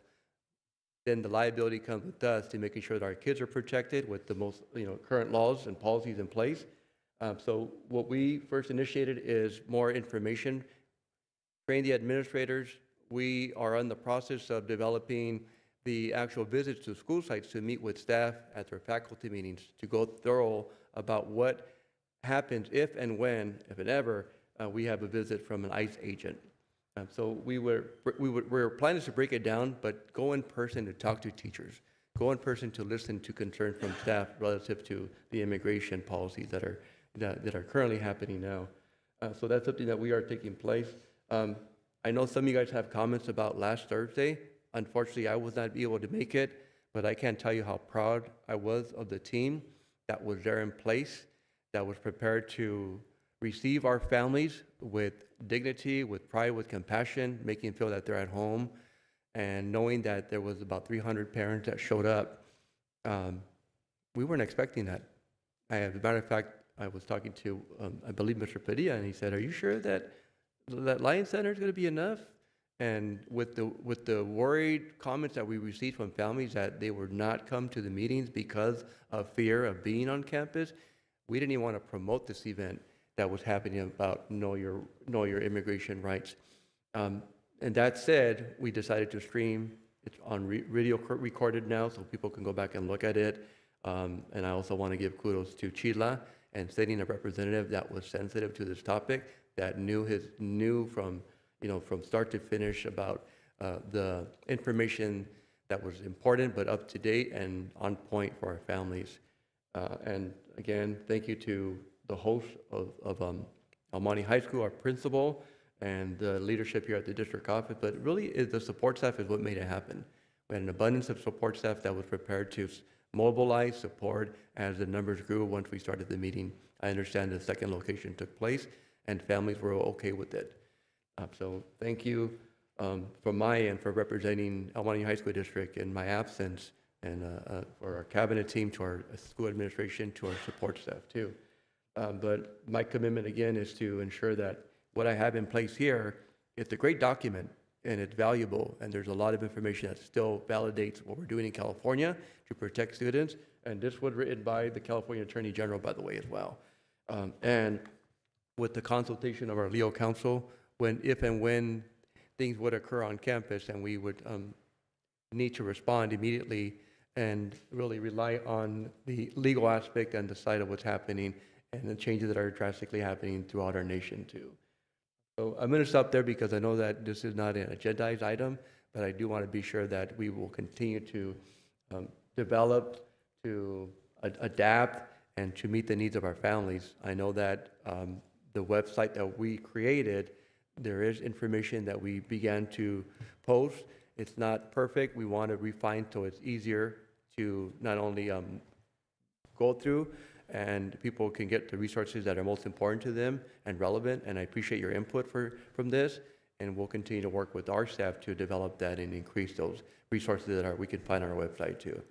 Most importantly, I think it's going to take us as people of our community, our citizens and leaders in our district, to have those personal contacts and communication with our families.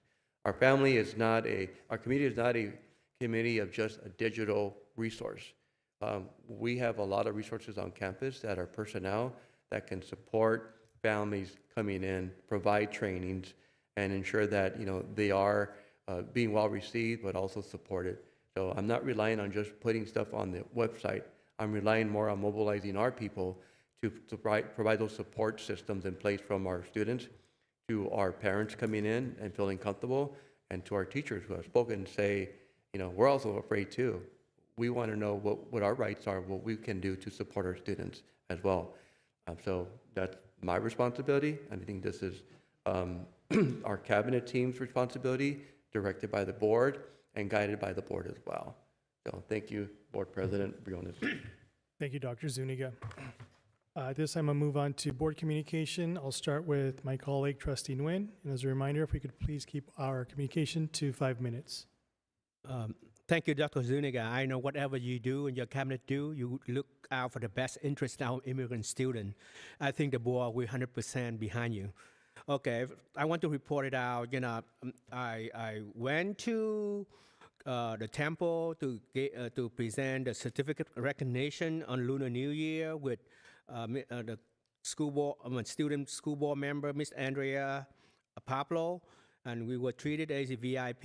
We enjoyed the food, the dragon dance, and the firecracker showcase. And I also went to Rosemead High School on their Lunar New Year celebration, and I was hosted. Miss Salanitro was on emergency leave, so all the assistant principal helped me with my, to attend a wonderful event with dragon dance, and and beautiful event. And I think Rosemead High School went big, not go small, to celebrate, to embrace the Lunar New Year. And all of the teachers, even Latino teacher, dressing in traditional Lunar New Year dress, and I participate. And this is the first time it's ever happened in Rosemead High School. And compared to 2 years ago, Rosemead High School has made leap and bound progress in diversity and embracing the culture. One sad thing, when I went to the Lunar New Year celebration, I see a lot of elementary school kids from Rosemead School District, El Monte City School District, there. And I say, when Dr. Zuniga say, we are the only district that recognize Lunar New Year Day, and that's why we have day off. And those other districts don't have a day off, and they took the kid out anyway. And that's the thing I want to bring it up. We have diversity, but we don't have equity. And we're teaching our kids in elementary the 8 habits. One of 8 habits is win-win. So by changing the day of Lunar New Year to Professional Development Day, it's not much a big effort, but it shows that you appreciate the diversity in culture. And like I say, the community win, and the school district win, because they don't lose money in attending the ADA. And that's why, especially in Rosemead, we have over 50% Asian, community, but it's been going on like this, and, I will, next week, I will have a talk with Dr. Agostino and bring it up to him. We live in a community, that community had to be respected, had to be embraced. And, it's not much different, and that's why, I want to people to, if you have a chance to talk to other superintendent, please, show them, next school year, the school year after, we can align our calendar together and, celebrate together. Anyway, I see a lot of them, from El Monte City School District, kid, Asian kid, participate in the Lunar New Year. And, that's all I want to report it to. And it's this thing that, you respect the community. Okay? That's it. Thank you, Trustee Nguyen. I do want to share, thank you for representing at the Buddhist temple on Lunar New Year. I wasn't able to attend. My father had a doctor's appointment that day. But as we were leaving the doctor's appointment, we came down Tyler Avenue, and as I got to Garvey, the street was blocked off just south of, on Tyler, just south of Garvey. And then I realized it was the celebration going on. And right as we got to the intersection, that's when they lit all of the fireworks. Yeah. So my dad and I were able to enjoy that while we were in the car and see part of the celebration. But thank you for representing our school district there. Yeah. Much appreciated. I'll move on to my colleague on my right, Trustee Padilla. Yes, thank you. First of all, I'd like to start off, with that the U.S. Supreme Court, there is case law that says it's called Plyler versus Doe in 1982. And this law says that all children have a right to a free public education regardless of immigration status. So our families need to know that that is a right that they have regardless of their immigration status. Number two, under California Education Code 2220 and 234, it says that every student in California has the right to attend school in the state free from discrimination, harassment, violence, intimidation, and bullying. Also, the California Assembly Bill 699, schools are not to collect information about families' immigration status unless required by law. That is the law of our state here. I was glad to attend the Chirla presentation or workshop provided by Winston Leiva, a representative from Chirla, Coalition for Humane Immigrant Rights, Los Angeles, and he was phenomenal. He connected with the crowd and with all the families that were there. He himself is an immigrant, just like myself, and it is important when a person who is an immigrant speaks on this topic, because we can speak about it with authority, those of us that were not born here. I want to give kudos to Chirla. I want to give kudos to Mr. Cuevas for taking the bull by the horns and organizing that and making that phone call to connect Chirla with the El Monte Union High School District. But I also want to commend Dr. Edward Zuniga for his leadership of what we're doing to help us navigate through this process with our families. It is ever-changing. It is a very stressful time for families, for parents, for students, for teachers, for counselors, for principals, for superintendents, for board members, but we are going to get through this together. I also want to give credit to Dr. Laura Rivas. Thank you for your warm message that you gave to the parents. I'm very critical of how we treat our parents when they come our campus. They are our #1 customer, and a lot of parents came to me and told me that the way you received them, with empathy, with respect, with class, spoke volumes to them, and that put them at ease before they listened to the conversation or the presentation. So I want to acknowledge you publicly. Also to Robin Torres for doing all the outside work of the people that were lined up, receiving them also with a lot of class, and to Edith Echeverria, and also to the support staff at El Monte High School. Like Dr. Zuniga said, we were not expecting a big crowd. But I told Dr. Zuniga, you watch, they will show up, and sure enough, build it and they will come, and they came. And they had some really good questions. The thing I want to say about that I've learned is that know your rights. We all know about the red card and, the Fifth Amendment and the Fourth Amendment. The Fifth Amendment tells us that we can stay quiet. It's a constitutional right. We don't have to open our doors. If somebody comes banging on your door, this workshop taught us that there's a difference between a judicial warrant that's signed by a United States Superior Court judge or a magistrate, okay? If it has the signature of a judge, yes, they have the right to come in and inspect your home.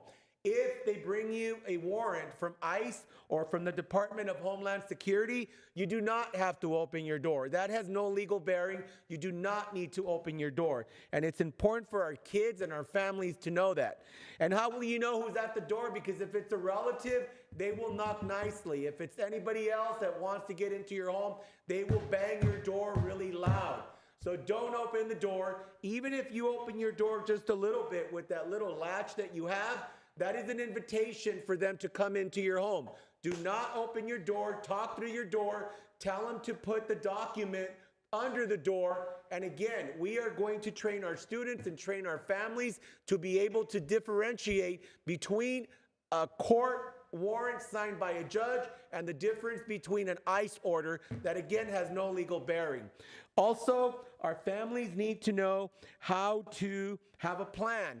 And basically, when you're talking about having a plan, is creating a document called the caregiver's affidavit. That's something that we can start training our community liaisons in our schools in terms of how to train caregivers and the parents to fill out this document that the caregiver will keep. And if I'm the parent and I'm undocumented and I get picked up at a work site, whether construction or whatever job that I do as an immigrant, then that caregiver affidavit will activate and it will give the caregiver the power and the authority to be able to make educational decisions and to also make, to give them medical care at the school. It does not relieve the parents, or the parents will not give up their educational and health rights. This is only for the caregiver to be able to provide services to our students. That is important to know. It is also only valid for 1 year. This caregiver affidavit will be good for just 1 year. Mr. Padilla, if you Yes. could wrap up your comments, please. Yes, but I'm not going to wrap it up until I say what I have to say, because this is unprecedented time and this speaks to immigration. So I need to say what I need to say because this is being recorded. And if we're going to get the word out, we need to get the word out. The third thing that I learned was that you need to be able to know that if your loved one gets picked up and they don't come home, where do you go look for them? There is a locator. It's called the locator.ice.gov. You can go in there and you can look for your loved one with the alien number from their card, or you can type in a first and last name. I know that when we had the representative from Laco, I was not very happy with that gentleman because I told him, what are the steps that our families need to take? Give me a 1, 2, 3, 4, what do they do? Winston provided that for me. Number one, know your rights, okay? Number two is have a plan and talk about it with your kids. It is extremely important, more than ever, that we have these conversations with our kids, not to alarm them, but to let them know that we have a plan in place if something is to happen to mom or to dad. It was loud and clear. It was made loud and clear to Mr. Briones and to myself that we're at the Chirla presentation, that our families are hungry for more presentations. They requested some workshops with attorneys because some of the questions got very specific to their case. Somebody also told us that, oh, you know, El Monte Union High School District, you need to use the money to provide these workshops.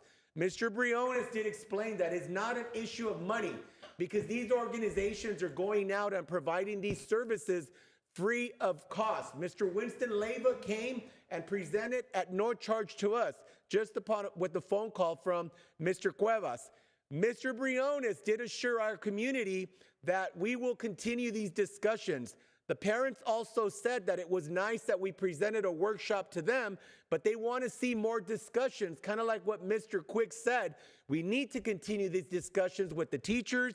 We need to continue these discussions with our students to put them more at ease and to educate them about what needs to be done in order for them to feel more safe in our schools. And so I do applaud Mr. Briones telling the families that we will continue these presentations. Mr. Briones also explained that it's a matter of demand. Right now, everybody's wanting Chirla and different organizations to come in and do presentations. We would love to do one at every site. It's just that the demand is so high So what we learned, we have the video on there, and there's a lot of questions there that can be answered. I will wrap it up, Mr. Briones. Thank you, Mr. Padilla. Yes, I did attend Mr. Eric Lopez's celebration of life on January 24th to represent our school district. It was a amazing pouring of stories of what an amazing man Mr. Lopez was. And so I am glad that we instructed Dr. Zuniga to send the family some flowers and to send a card. Thank you for that. I also sent, there's going to be another celebration of life coming up. I shared it with Dr. Zuniga. If any of you who were not able to attend the January 24th celebration of life at Baldwin Park, Dr. Zuniga, I sent it to you on your text. If you could share it with the rest of my colleagues to see if they want to go. I want to thank Dr. Zuniga and Dr. Rivas for continuing CALS, the Collaborative Administrative Leadership Seminar. Thank you for continuing to have the discussion and our vertical alignment with our neighboring school district as it pertains to mathematics. That is a big focus in our district. And to close, I would just like to, two last things. Thank you to Dr. Lin and to online personalized learning. I did attend the open house for them. I attended the open house for Mount View High School. Thank you for the program that you guys did. And lastly, I want to commend one of our students, Maritza Calderon. She was the leader of the walkout from Arroyo High School in support of our immigrant families and our students. Okay, I am a child welfare and attendance coordinator. Do I applaud, students leaving our school? No, I want them to be in school. But I'm also inspired by our students that if they go out and they do this, it means that this is very special and dear to their heart. So I commend them. I commend young people for getting involved. I did go out there and tell them, hey, your number one thing is to have a peaceful protest, to be safe, and do not walk onto the streets like the people from LA did. Because when you do that, you go against what you're trying to promote. Peace, support for your cause. And when you block people's car and jump into the freeway, it pisses people off. And I did say pisses people off because it gets them very angry. I also told them to be safe, not to ride their bike in front of the cars, and don't go doing donuts in the street and then filming it. That goes against what we are trying to accomplish, which is to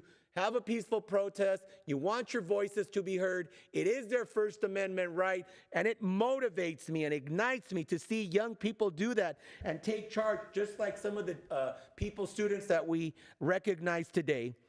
That is it, Board President. Thank you. Trustee Galaviz? I have no comments tonight. Thank you. Trustee Guzman? Yeah, I'll make it very brief. So I did attend the presentation by Chitla, Know Your Rights. And again, that was phenomenal. I really do encourage the district to continue to work on hosting at the other sites. I know it's a matter of everybody wanting, but the speaker was phenomenal, the presenter. And I was just so impressed by the courage that parents and students showed that day to show up despite their fear and worry. And so I do want to commend the district administration that was here, Robin Torres and Dr. Rivas, and district staff for creating such a welcoming and safe space. I think that really set the tone, and I really want to commend them. And the other event that I attended was the open house of Mount View, Mr. Padilla alluded to. That was such a great open house, and I got to talk with parents, students, teachers, and really get a feel for what's going on. And I look forward to attending some of the other ones and other site visits. So, but that was a first great experience at Mountain View High School. Thank you. Thank you, Trustee Guzman. And I'll wrap up. I've got a few items to report back on. First, as Mr. Padilla mentioned, I had the opportunity to attend Mr. Eric Lopez's principal at Baldwin Park High School and former Amani Union employee, his memorial on the 24th, along with Trustee Dr. Galaviz. I was also able to attend Mount View High School's open house. It was nice to have a really good turnout. that evening. Seems to be that numbers are returning back to normal. And of course, it was wonderful to be in the newly renovated quad. I'm looking forward to future events there as well. Regarding the federal administration and the immigration enforcement that's going on, I've had the opportunity to be on a couple of meetings with Senator Lina Gonzalez's staff, as well as Assemblymember Alma Muratsuchi's staff, to receive updates and provide feedback on Senate Bill 48 and Assembly Bill 49, which would, if approved by the legislature and signed by the governor, would implement strict prohibitions on school districts, charter schools, and county offices of education from working with and allowing ICE agents onto our campuses. So we did provide some feedback and did get updates from them as well. So it looks like this will end up being part of a package of immigration-related bills that'll be going through the legislature in the next few months. I was happy to attend on the 28th a visit with Congressmember Gil Cisneros, who is our newly elected representative for the 31st Congressional District. Thank you to my colleagues, Trustee Nguyen and Trustee Guzman, for attending the meeting here during the all administrators meeting. And thank you to Mr. Cuevas for facilitating the visit to El Monte High School to show the Congress member around. It was nice to have him there on campus and nice to have him visit El Monte High School. And I wanted to spend the remainder of my time talking about the trip I just returned from today from Washington, D.C. I had the opportunity to attend the National School Board Association Equity and Advocacy Institute the last few days. And I want to tell you that the mood in Washington, D.C. is significantly changed from the last time we were there in April of last year. It literally felt like a much darker place. I was very happy, though, although I did not participate because I did not want to delay my return back. Very happy to see the significant and large and very vocal protests taking place yesterday and today outside the USAID headquarters, as well as in front of the Treasury building and in front of the White House. So folks are making their voices heard, including at the NSBA Institute and at the conference I was at. There was quite a bit of anger and anxiety from trustees from across the country. However, it is also clear that all of us there are committed to defending our students, protecting our students and their families, and to protecting and defending public education. Because we all know that the Trump administration is coming after public education. It's not a secret, but there are rumors that within the next couple of days or even a couple of weeks, the president is expected to sign an executive order to begin dismantling the Department of Education. That is not something that we want to see. And it was a very hot topic of discussion during the Institute. We obviously talked about very important matters like family engagement and equitable distribution of resources for our students and our families. Traditional things that we would talk about at a school board conference.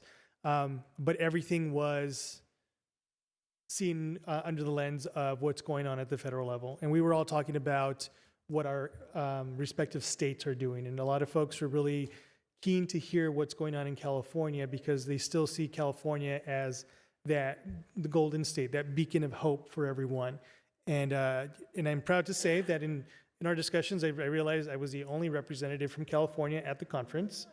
And so was able to have quite a bit of an audience there to share my thoughts and what we do here, not only in California, but El Monte Union.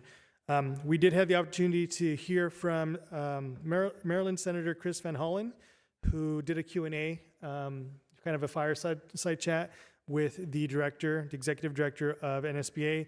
And we also received a very inspirational speech from Vermont Senator Bernie Sanders, who spent some time with us there. Lastly, I did have the opportunity to spend some time with the Colorado delegation and meet with one of their representatives from the 4th Congressional District there, mostly because, as we've shared with our CSBA folks in the past, most of our representatives here in California are Democratic representatives, and even those that are Republicans are still relatively moderate.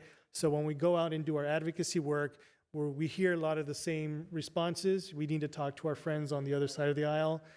And so this was an opportunity to literally partake in that conversation, hear what staff, because we weren't able to meet with the member, hear what staff had to say, and get a feel for what it's like interacting with somebody that's not from California and not quite as moderate as somebody from California would be. So it was a really great opportunity. I really enjoyed the conference. This is, I believe, the second time that I attend that conference. It's just the change from 2022 to now, it's palpable. You can feel it. And so, but I am happy to know how many people across this country, school board members, administrators alike, are 100% behind protecting public education and protecting our families and students. So I'm looking forward to returning to DC with my colleagues in April for our CSBA Coast to Coast conference. That'll be a great opportunity to put some of what I learned to use with our own members from California. So that concludes my report tonight. Thank you, everyone. Keep it very brief, Mr. Padilla. We're over our time. No, well, we sent you over there, so I just want to say thank you for bringing back the information. And yes, NSBA always puts on a very classy, the National School Board Association conference. The last time they were here in California, I remember there was this big snub where, our own people from CSBA were not there, which I found kind of insulting. But I was very impressed with the level of workshops that they brought. I thought it was pretty high caliber. And yes, when we go to Coast in Washington, D.C., we do need to continue to advocate for our students. And yes, I agree with you that when we go there, sometimes we're preaching to the choir when we're talking to our own representatives. So I'm hoping that in this trip, maybe we can get a schedule to talk to, the ones that are not as moderate or as supportive of on the other side of the aisle. I think that would be more beneficial. So I think you bring a good point when you spoke to, what was it, Colorado, you said? And yes, we got to have those conversations because, the way we are right now with politics, it's like nobody wants to talk to anybody, and that hasn't gotten us anywhere. So I think you make a good point when you say that, and I'm glad that you brought a California perspective to that conference, and I'm sure you shared a lot about our district and what we do here, and I take a lot of pride in being a Californian and our defense for our students and our immigrants and public education. So thank you for representing us there. You did your job, and I just want to give you kudos for that. Thank you. Moving on to our consent agenda. All these items are approved with a single motion and a vote. I will ask if there's a member who would like to pull an item for discussion. I know that Trustee Pablo has item 8 for preferential voting. I would like to talk about number 4, and I would like to talk about number 7. So D4 and D7. I only want 4 and 7, not 2. Did you say 2? D4 and D7. Yeah, I tell you, yeah. Thank you. Correct. Mr. Nguyen? No items. Trustee Galaviz? No items. Trustee Guzman? Yes, number 3, item 3. Okay, we will start, and I have no items. We will start with Trustee Pablo on item D8, where you requested preferential voting. Actually, hold on. Let's go back. I will move to approve the consent agenda with the exception of items 3, 4, 7, and 8, as they've been held for discussion. Is there a second? I'll second that motion. Seconded by Trustee Padilla. Any discussion? See no discussion. All in favor of approving the consent agenda with the exception of items 3, 4, 7, and 8, please say aye. Aye. Any opposed? Any abstentions? Seeing none, the consent agenda is approved with the exception of items 3, 4, 7, and 8. So moving on to an item 8, Trustee Pablo. So preferential voting. So I wanted to bring up specifically the field trips because I know that if the public sees it's like, oh, why are they approving field trips? Like they're taking time from their educational time. But I want to point out that these field trips are conferences, leadership opportunities, and and competitions, it's not taking away from their time in the classroom. In fact, it's helping them, it's helping our students explore more of what they're passionate about, have a sense of school pride, a pride in their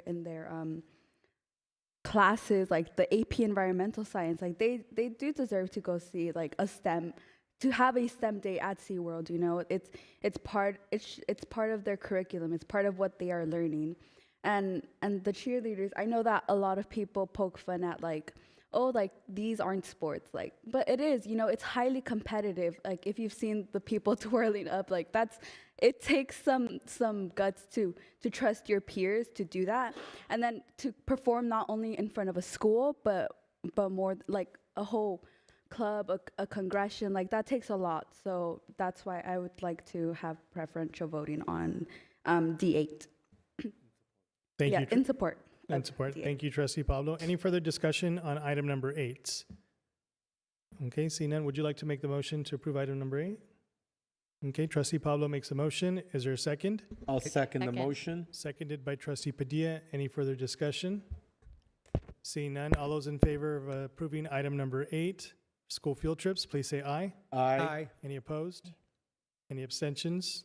Motion carries. Thank you. Moving on to item number 4, Mr. Padilla, you held this item. Number 4, yes. I just want to say that we have special education students, and this district is committed to meeting the needs of our special education students.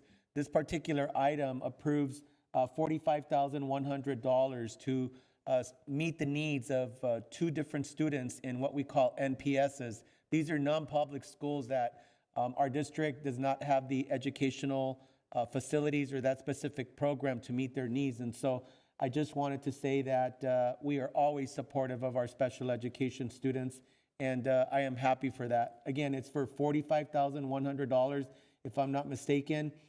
It's for Villa Esperanza, and then also for Canyon View, I think it is. So this makes me very happy that we're always meeting the needs and we fulfill everything in the IEP to ensure that our students are meeting their educational goals as well as their social emotional goals and any other goals that the team writes into the individualized education plan. That's it. No further comments for that item, Mr. Briones. Thank you, Trustee Padilla. Any other comments on this item? No. Okay, seeing no further comments on item number 7, is there a motion to approve consent That was agenda? number 4. Not I'm 7. sorry, number 4. Yeah. If there's no further comments, is there a motion to approve item number 4 on the Move consent? to approve item number 4. Moved by Trustee Padilla. Is there a second? Second that motion. Seconded by Trustee Dr. Guzman. No discussion. All in favor of approving item number 4 under consent, please say aye. Aye. Any opposed? Any abstentions? Seeing none, item is approved. Moving on to item number 7, Mr. Padilla, you held this item. Yes, I just want to make a comment. I'm glad that we're partnering up with Ultimate Health for instructional support in our health classes. Ultimate has always been a great partner here in the community. They've invested time, resources, and have always been a great medical facility to provide and meet the needs of the Latino community. But I'm especially happy that we're partnering up with them with this MOU for them to be able to come in and do some presentations in talking about sex in our health classes, specifically to address the issue of STDs, sexually transmitted diseases, with our young people. As you've seen in the news or you've read articles, there is a rise in a number of the STDs. And so it's important that we talk to our students about this topic. They'll be able to present for students anywhere in the ages of 14 through 18 years of age. As you know, the health class always comes at their freshman year. And so the more we talk about these issues, I know sometimes in the Latino culture, it's kind of a hush-hush, you know, no seas cochino, no hables de eso. But if you don't talk to your kids about this and they engage and are sexually active, you know, they're going to catch an STD, and we don't want that. We want to be proactive. And I want to thank Ultimate and to our district for being proactive and bringing this forward to work in collaboration with our health classes and our health instructors. Thank you, Mr. Briones.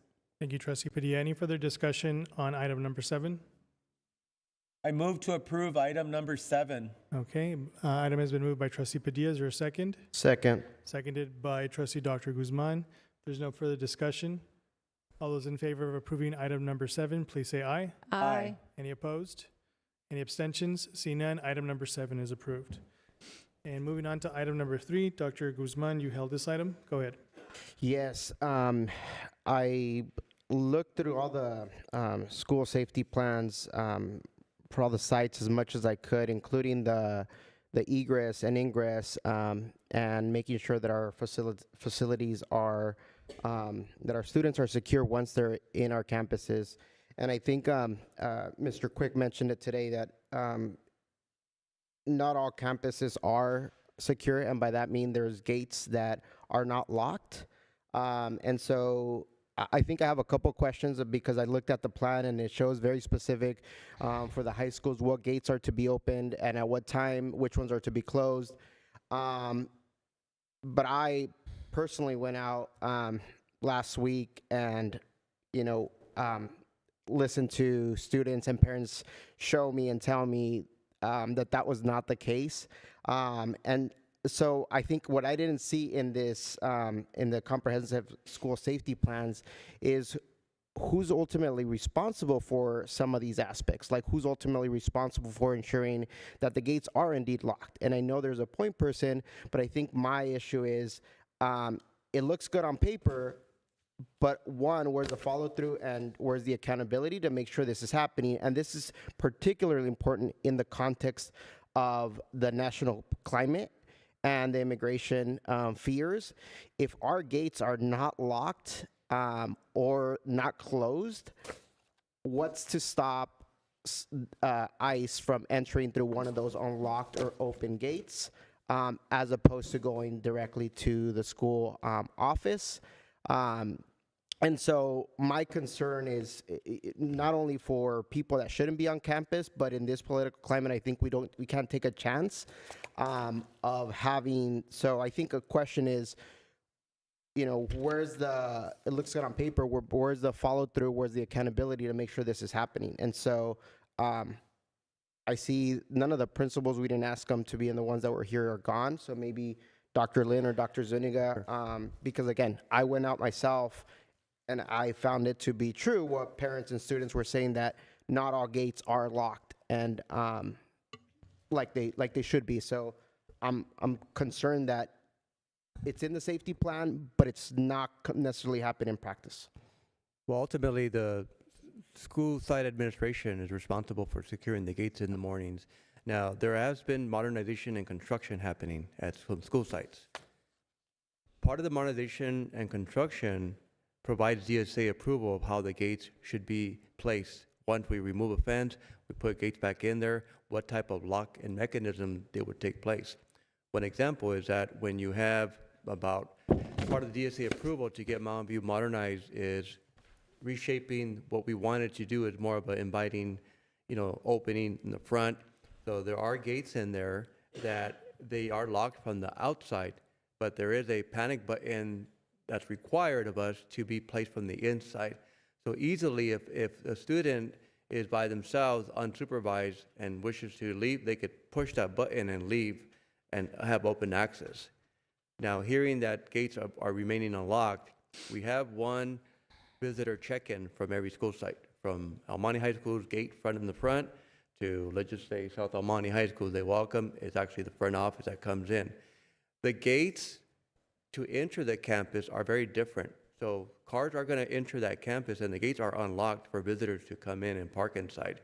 Knowing Durfee, there's no parking on the street.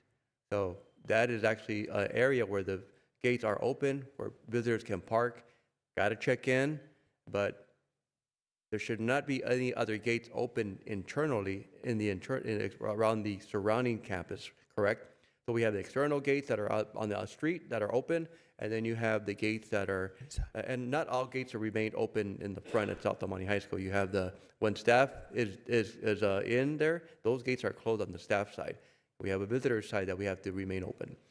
So maybe I'm confused about the gates, which gates were remaining open, because I believe every time I visited, there's one area coming in, unless there happens to be a gate left open accidentally or something happened. So I'm more interested in knowing, is there a particular school or not school? But with modernization and construction happening, we will take another look about where the access points are for the construction company that's coming in, because I know construction folks are on campus as well. They're in and out. There's areas where their actual headquarters is on campus. So, for example, at South El Monte High School, they have the headquarters right next to the Professional Development Center. So that's where they actually mobilize. And so is that area that maybe remains unlocked. We have a couple of different entrances that are for special education students. They have different drop-off times and zones, and those gates are secured by staff.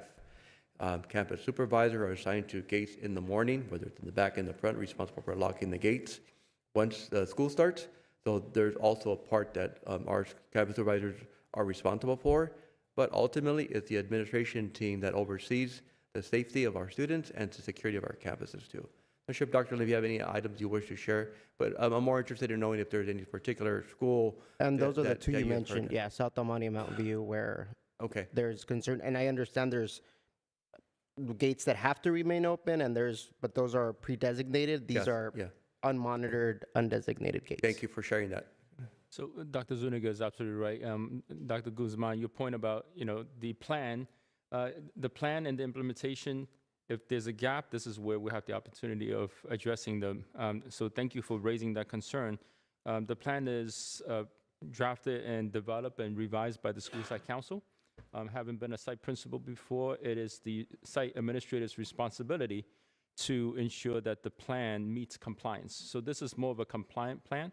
But the implementation is now who's accountable, right? So, we can delegate, as site admins or admins, we can delegate the work, but not the responsibility.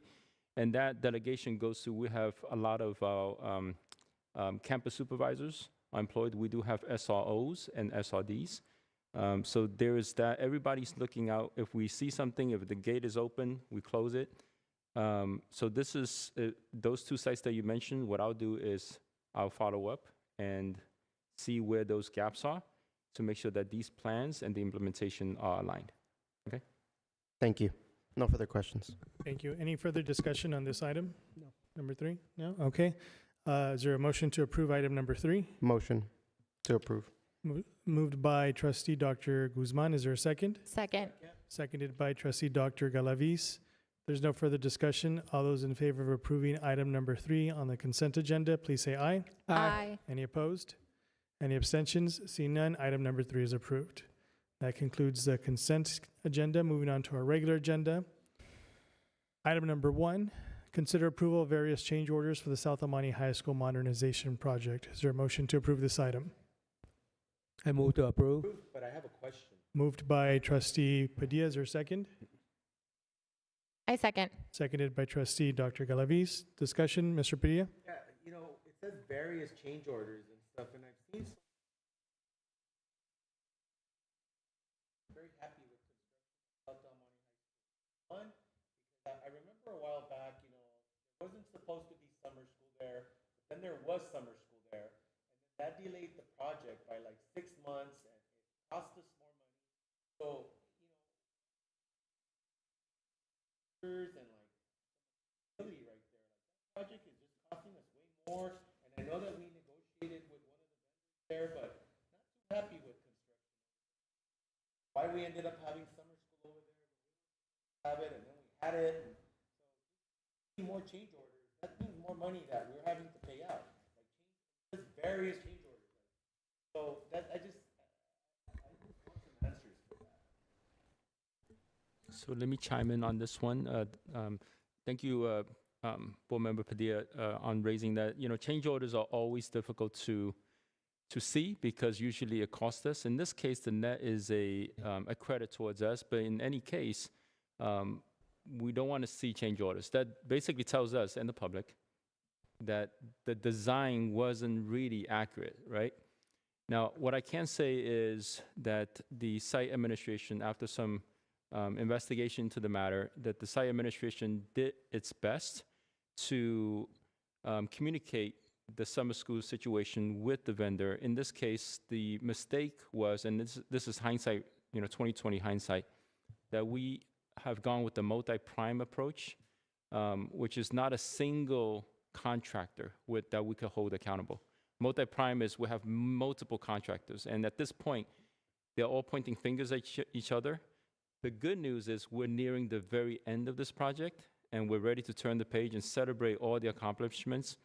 The main contractor that's involved, Erickson Hall, they've gone in the way we're paying them above and beyond because they want to have our recommendation. We're not going to really want to do future business like this with them in this form as a multi-prime, but they have taken this project beyond what they promised. In this case, basically, for this item, it is listed as one item because it's a single project paid out of a single fund. I mean, I talked to Norma about this. Shall we split it into two different agenda items because there's a credit and a change order? But she said it's a single project, single fund, and we've done this as one board item before. The core contracting piece is science labs. So again, the design phase and the actual implementation, there's a misalignment, right? Because of multiple contractors, multi-prime.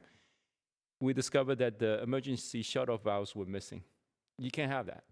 That's, right? So we have to go back, and that's costing us money. But the credit is the epoxy flooring, which we looked at. The design didn't anticipate, oh, you know what? There could be saturated with oil, which then could stain the epoxy, make it not functional. We're using it in a mechanical area CTE space. So the sealed concrete will be more efficient, and it's actually cheaper. So the net is a credit to us. So again, single project, single fund, and therefore we're putting it as one item. Thank you. Thank you for the explanation, Dr. Lin. I appreciate it. No further questions? Thank you, Trustee Padilla. Any other discussion on item number 1? Okay, seeing none, it's been moved and seconded. All those in favor of approving item number 1, please say aye. Aye. Aye. Any opposed? Any abstentions? Seeing none, item number 1 is approved. Moving on to item number 2, consider approval of RFP number 2024-25 P7, E-rate category 2 services, network licenses to DGI Development Group Incorporated. Trustee Pablo, you have preferential voting on this item. That's the E-rate number 2. I think we explained it, right? I think we had talked about it. Yeah. She had just had a question on it, so I You had a explained to her. question on it? Yeah. She's good with that. I'm okay, thank you. You're Sorry. okay? Okay. All right, seeing that there's no question from our student trustee, is there a motion to approve item number 2? Move to approve. Moved by Second. Trustee Padilla, seconded by Trustee Dr. Guzman. Any discussion? Seeing none, all those in favor of approving item number 2, please say aye. Aye. Any opposed? Any abstentions? Seeing none, item number 2 is approved. Moving on to item number 3, consider approval of the Memorandum of Understanding between the Amani Union High School District and Kuth USA LLC for digital health services. Trustee Pablo, did you have a question or preferential voting on this item? I think it was more of a question. So I was reading it, and it's like an online service, correct? Dr. Zuniga, if you want to address the question. Sure. This is a service provided to families and students. It's just think about like an app that provides resources as far as mental health resources when kids are visiting the wellness center. Since we will be supporting this and sharing it with our families and students, it was best to have a memorandum of understanding that the school promotes this and it's a valid, credible resource for our students and families to use. So that is the purpose of the MOU, that was understanding. And then would this app also be displayed on the students' Clever portal? Could be promoted through the wellness centers for our students to have resources on there too. But that's a good idea too, if we can put that on there as a shortcut for all students to access it. But we want to be sure that they know the reason for these resources too.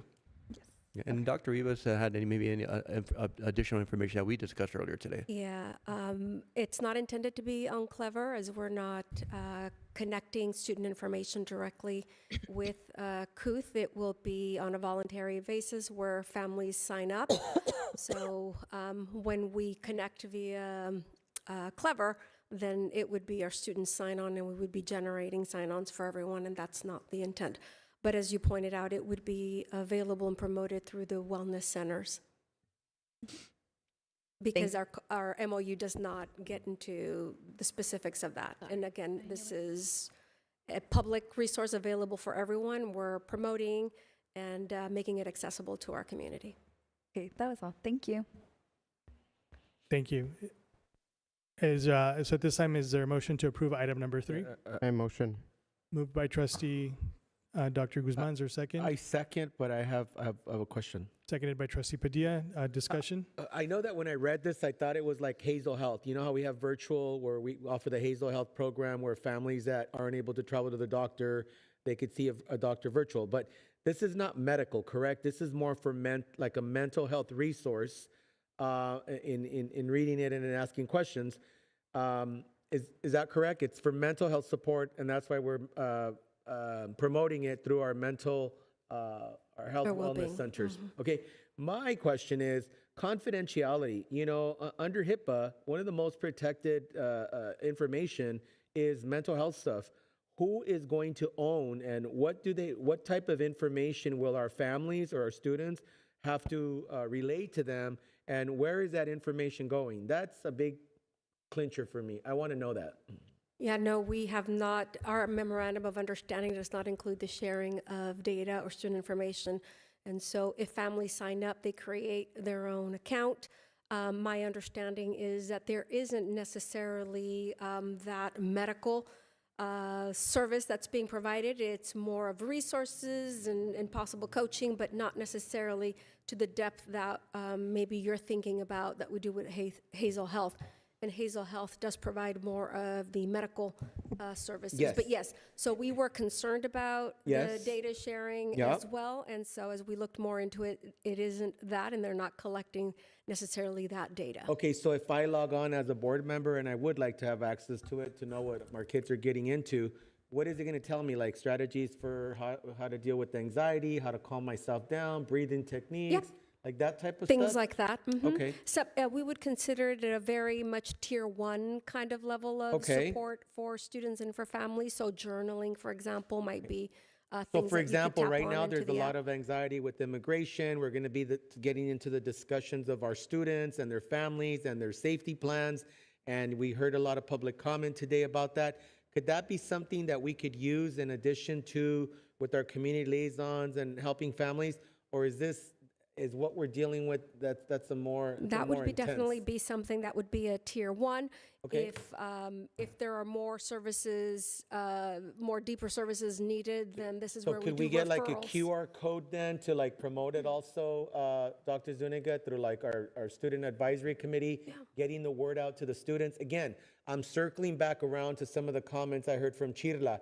The parents, told Mr. Briones and myself, are you going to have some of these discussions with our students, because there's a lot of anxiety with our students, and this is another way that we could support them? Absolutely. Okay. And our intent is to go through the wellness center because we'd like for students to be able Connected. to connect with an adult on Right. campus as And well. no information is going to be shared. They're not going to ask me for my name, my address, my phone number. Well, when you create your account as an app, there will be some information that you would have to create to generate that account, but it's an app, so very low level information, not the FERPA Right. concern that you would have. And how did we get to that? Who brought that, or who saw this? Or It came through Mr. Leon's Okay. office, but I didn't necessarily ask who from Okay. the wellness coordinators brought it. Thank you, Dr. Rivas. No further questions. Thank you, Mr. Padilla. Are there any other questions on this item? I have a couple questions. Go ahead. So I'm familiar with this work, and I know this is through the Department of Healthcare Services in the state, and the county offers something similar. So I think want to comment is how can we, because the county already has something very similar. The difference being that it's localized, and so there's connected to the actual resources and referrals. So I think my question for this, not so much, this is an MOU to promote it, and it is online coaching and kind of resources, but there is a journaling component. I looked into this app, and there's a journaling component. One of the concerns that's come up for me is students can journal and potentially write, I'm suicidal, I want to kill myself, or just different things. They might be in crisis and be journaling about it. do we have a referral process in place? And also, how are we going to be working with either DHCS or CUTH to make sure that our students that are in crisis are connected to local resources? Because if they're journaling about serious situations they're in, and it's only an app, but they're in crisis, you know, we're gonna have an issue where a Or how student- will we know, right? It's just or out how would we there. know, right? Because it's anonymous and the parent's not involved in any of this.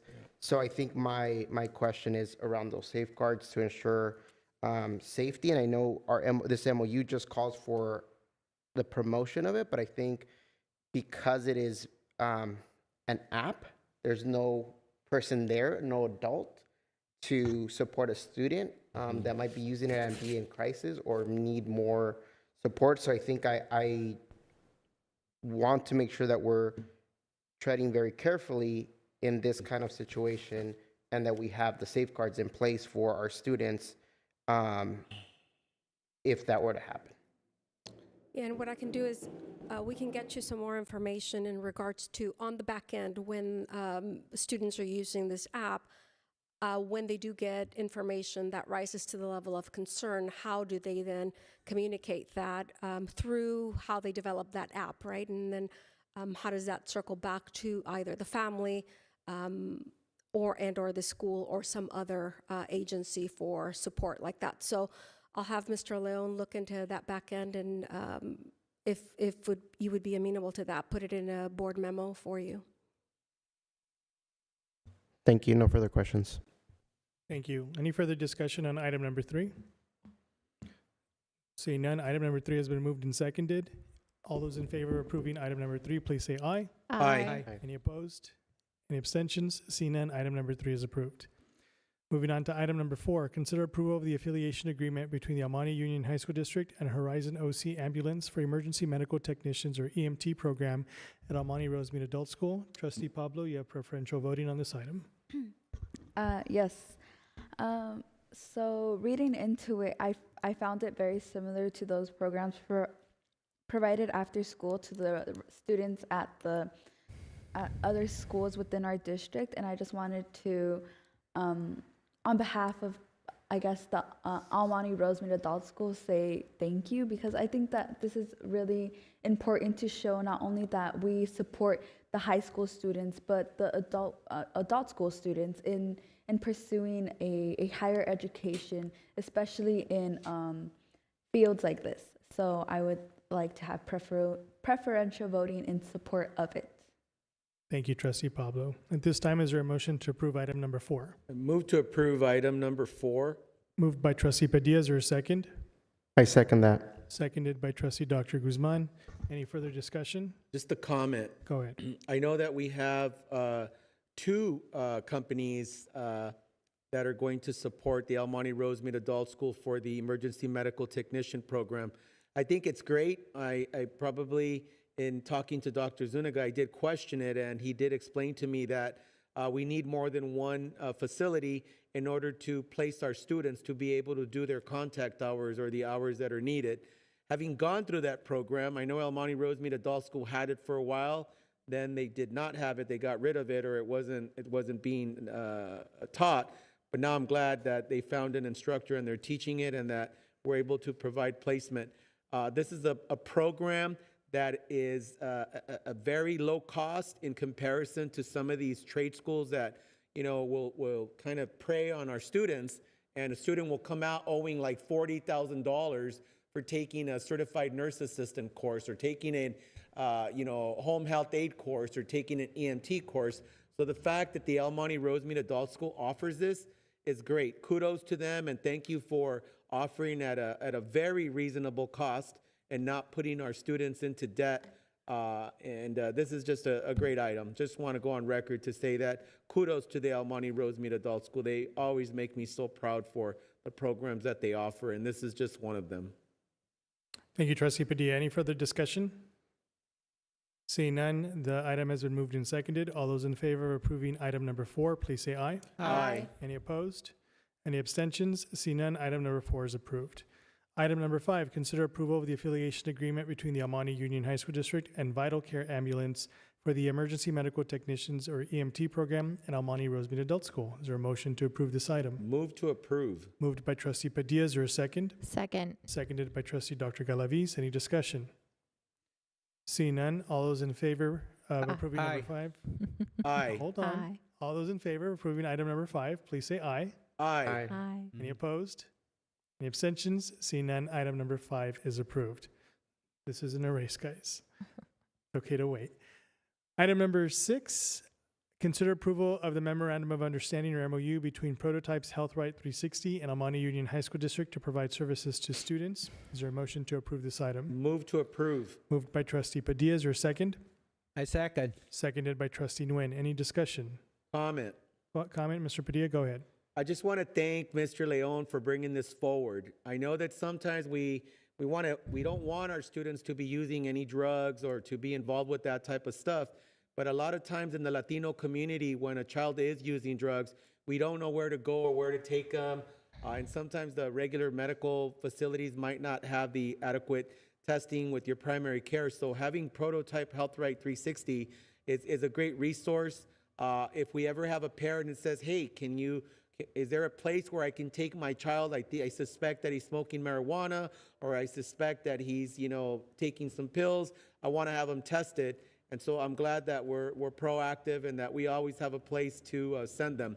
Where is Prototype? I've heard that. I think, is it in El Monte or where is it?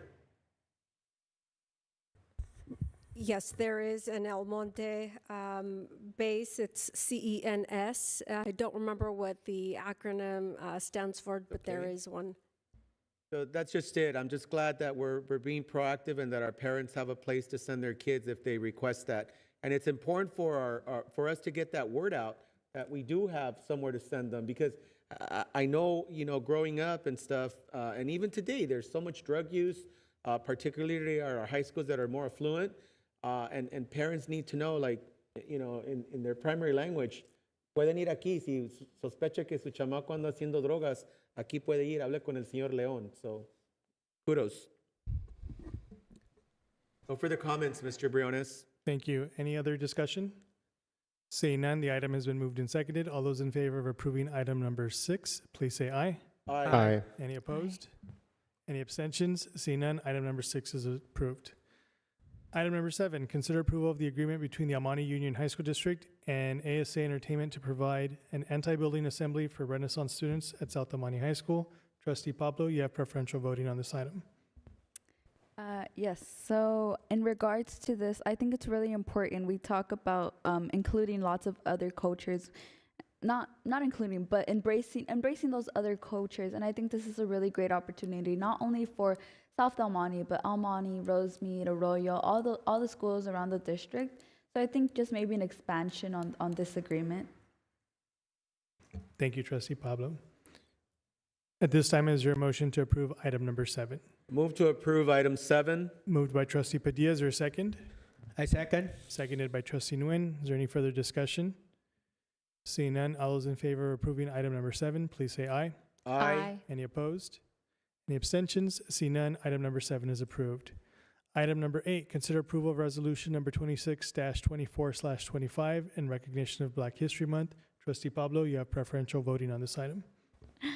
Okay, what I said in the last one, I meant to say for this one. So I guess I'll just do the reverse. In regards to the anti-bullying assembly, again, I think it's important not only for my school, but all the schools in the district. You never know what a kid is going through, especially when a teacher has so many classes, so many students. You never truly know what is going on. And I think that with the assembly, it would help a lot of students know within themselves, hey, if I ever need help, I know who to go to. I know what to do. That was all. Thank you. Thank you. And we'll take into consideration that the items were flipped. So now the comments are clear for both items, but I appreciate you chiming in. At this time, if there's no further discussion, is there a motion to approve item number 8? Move to approve. Second. Moved by trustee Nguyen, seconded by trustee Dr. Guzman. I just want to share one thing before we vote on the item. Thank you to staff for bringing this. You know, in years past, it's almost a routine. We would thank you, but I think this time around, considering the climate here in the United States of America, it almost seems that this is almost out of ordinary, continuing to recognize something that we're so accustomed to, in this case, Black History Month. So, you know, I think every little thing carries some weight, and it carries a lot of meaning. So thank you for bringing this, and this is something that we will continue to do not only in El Monte Union, but here in California. It's a reflection of our values. Yeah. Mr. Briones, I just want to piggyback on you. I totally agree. In a time where diversity, equity, and inclusion programs are being decimated in Washington, this is another great example of how in California, we always lead the way. So whether it's on issues that you bring forward on LGBTQ, Black History Month, Latino, or Asian, population, or AAPI, I agree with you, Mr. Briones. Thank you. Question. Go ahead. A question, comment about this resolution. So there's, and it's used interchangeably in the document. I know the state and at the federal level, it's referred to as Black History Month. Here in the document, it has both Black History Month and the achievement, and specifies African Americans. My comment is on the need for inclusion for Afro-Latinos.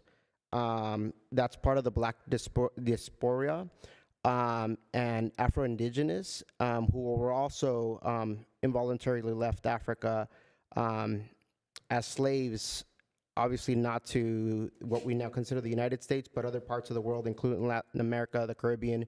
And so I think it's important to not forget that the Afro-Latino community, the Afro-Indigenous community, and so, and if you look at how the state of California talks about Black History Month, it's really about that African diaspora, all ancestors and everybody that came from Africa involuntarily as slaves. And so I just want to make sure that we don't forget about our Afro-Latino and Afro-Indigenous communities, because it's oftentimes they're not mentioned or not celebrated. And so it's, I want to uplift them as well, to celebrate them not only in Black History Month, but Hispanic Heritage Month for our Afro-Latinos. But I did see that here it's, these two words are used interchangeably, so I wanted to make sure that we recognize that there's also Afro-Latinos that identify and celebrate Black History Month. Mr. Briones, can I make a motion to consider approval of this resolution, including the language that Board Member Dr. Guzman has added? Could we include that? Is there a specific area where you want to amend the resolution? Not amend, but include. He said include, not. So maybe adding the, whereas achievements of African Americans have benefited all mankind, either including Afro-Latinos or the African diaspora, which is how the state and others talk about it. You said Afro-Indigenous and Afro-Latino. Yeah, right? From the Caribbean. Those are the two? The two, yeah. Or Afro-Caribbean or? Afro-Latino, which is the Caribbean, Dominican, and all that, yeah. Okay, so I'm looking at the recital, so it's the second to the last whereas. It says, whereas achievements of African Americans have benefited all mankind. Is that the item that you would like to amend? I mean, if we can insert something there, yeah, that would be. What's the specific language that you want to add, just so we're clear? Achievements of African Americans, Afro-Latinos, and Right. Afro-Indigenous Yeah. I have think that benefited makes all sense. mankind. Okay. We'll Dr. go ahead and Zuniga? modify it. We'll take note of it and we'll have it modified. We'll have to get that out for signature once it's modified. I'll work with the board president on once we have that updated. Okay. Alma, can you remind me who made the motion? I made the Who motion. made the motion?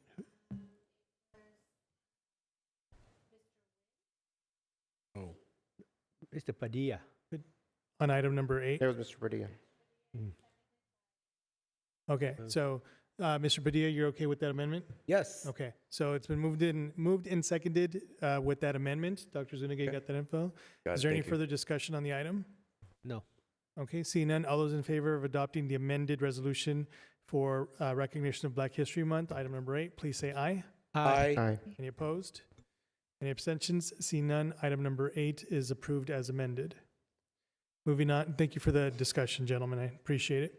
Item number 9, review, discuss, and revise board policies, administrative regulations, and exhibits in the 4000 series. Tonight's the first reading, February 5th, 2025. Any comments or discussion on this item? We're not taking action, just discussion. No. No. No comments for me. Nope. Okay, no comments, and we'll bring it back for second reading and adoption. Moving right along to item number 10, consider approval of revised employee handbook. Is there a motion to approve the revised employee handbook? Move to approve. Moved by trustee Padilla. Is there a second? I second. Seconded by trustee Nguyen. Any discussion? No. Seeing no discussion, all those in favor of approving item number 10 or revised employee handbook, please say aye. Aye. Any opposed? Any abstentions? Seeing none, item number 10 is approved. Thank you, everyone. That concludes the orders of the day. We're moving on to roundtable and closure of meeting. Item number 1, topics and issues to be brought forward for future agenda items. I will start with trustee Nguyen. Yes, I have a question. I wanted to bring the issue regarding Rosemead Summer School this year because, you guys received several phone calls a couple of days ago that, math bridge were eliminated for the person that don't know what math bridge is.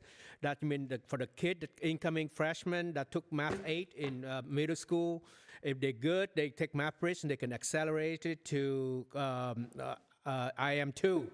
But because, there's some confusion, so I received several phone calls that say that math bridge will be eliminated, for this coming summer.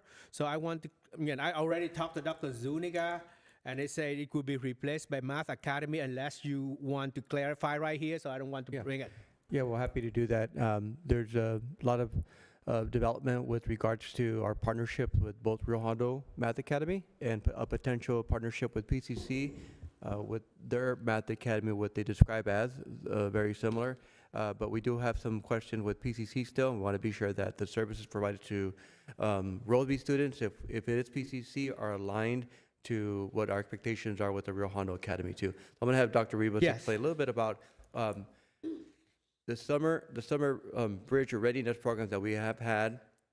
They remain intact, but with an opportunity also to further advance our students with the Math Academy program at either PCC or really Rio Hondo. So Dr. Rivas explain.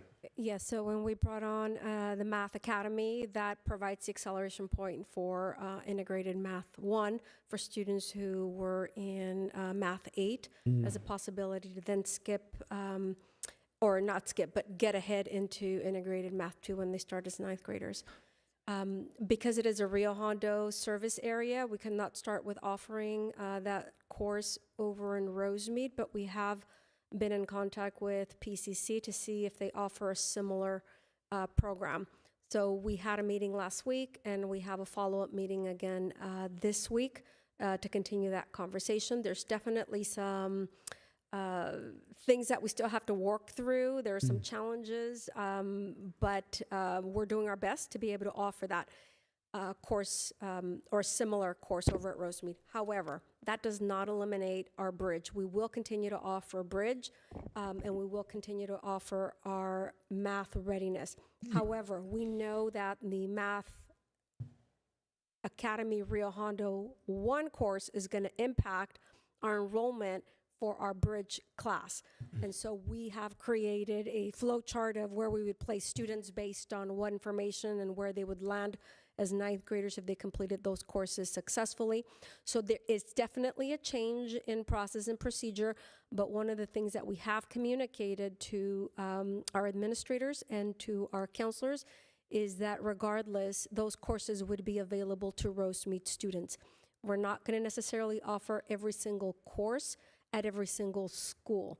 It will be, it's our first year rolling it out, and we don't have interest forms yet, so it's really difficult to say we're going to be able to successfully launch X number of courses at all of our schools. So we are starting with identifying a few schools that we will run certain classes in. Based on enrollment, we may adjust and open other ones. So it will be, as a first year, we will require some flexibility, but those courses are available to Rosemead High School students. And Summer Bridge will still be available as well. So we're going to have Readiness, Bridge, and the IM1 through Rio Hondo, and possibly some other course offering through PCC. The reason is last Friday memo just say PCC cannot start it summer school this year, and suddenly a few days later, and the communication came out and said we're not going to offer a math bridge, and everything go to integrate math 1. That's a huge. I mean, that's why I need the clarification. That's a huge inequity right there if we're doing that. But at least we provide our kid the chance to accelerate at the same time. But like I say, I even talked to Miss Yolanda Emerson and say, if they don't, if they need, I mean, she willing to take all our Rosemead students.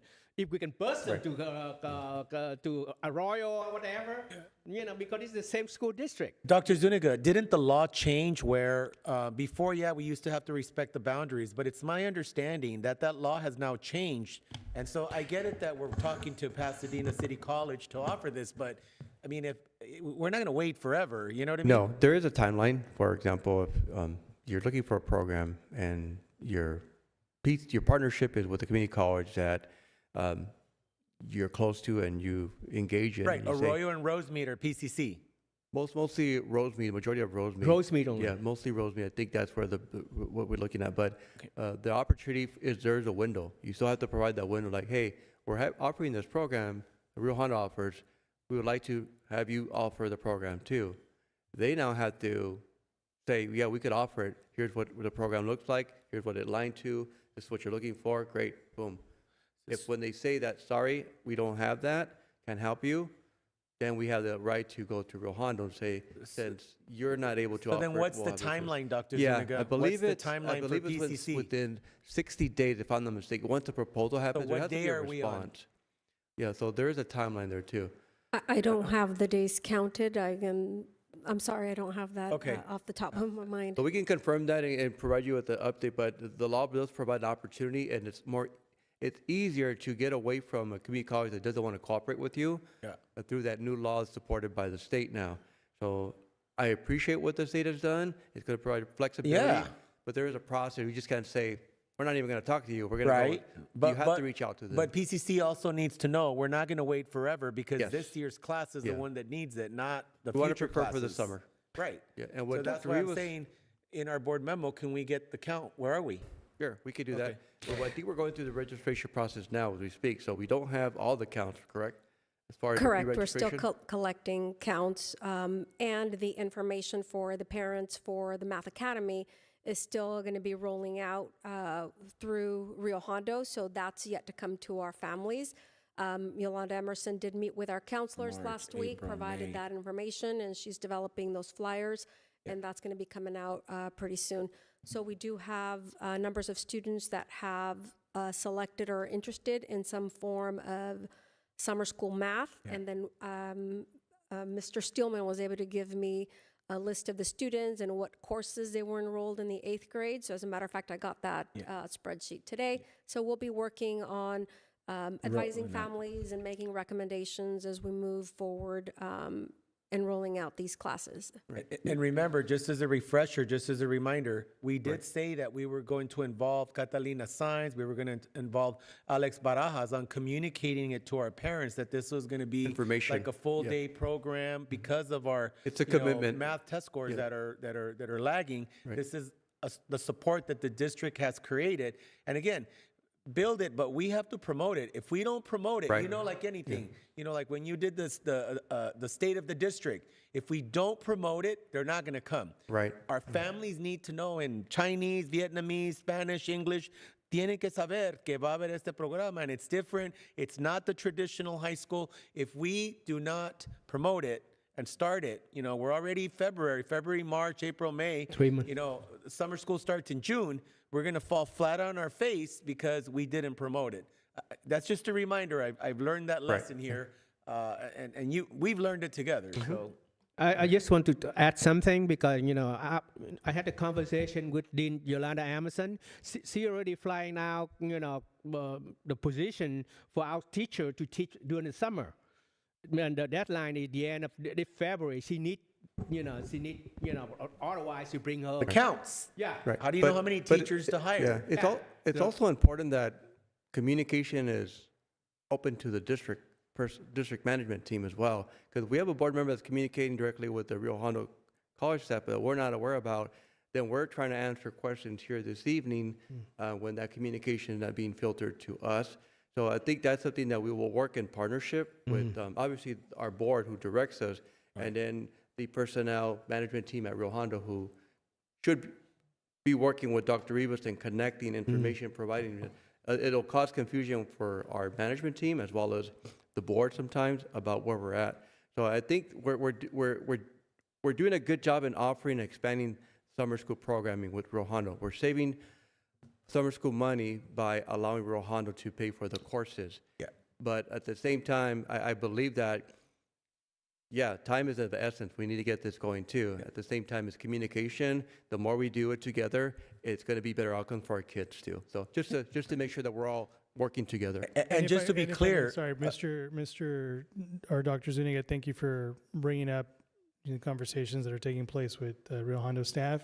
Just as a courtesy to our own staff, if you're going to be speaking to somebody at a partner institution, particularly if it's staff and not with another trustee, please keep our staff looped in, include them in the conversations, invite them to those meetings, whatever it is that you're having, so that, as Dr. Zuniga said, we are all on the same page. Yeah, we're working together. Because it does make it tough to make decisions if conversations are taking place, but aren't updates that are happening. And Mr. Nguyen, just to be clear, did you want an item on a future agenda on this item? No, they're ready. And we're going to give you a presentation. Yeah. Our next goal is to provide you an update on math, including summer school, where we're at, and what it looks like too. So I think it'll be a better understanding of where we're at. Yes, and also I want the consultant, Catalina Science, and Alex Baraka Sanchez come over here, because the report that they sent to us is, very alarming to me. Correct. When I look at all the data, it's very alarming to me. There's some regression, some no growth at all. I want to come from her to explain, We'll in detail what's happening. And if you recall, Dr. Zuniga, when we brought Miss Emerson here, I did put her on the hot seat, and I said, when can we start doing this to promote?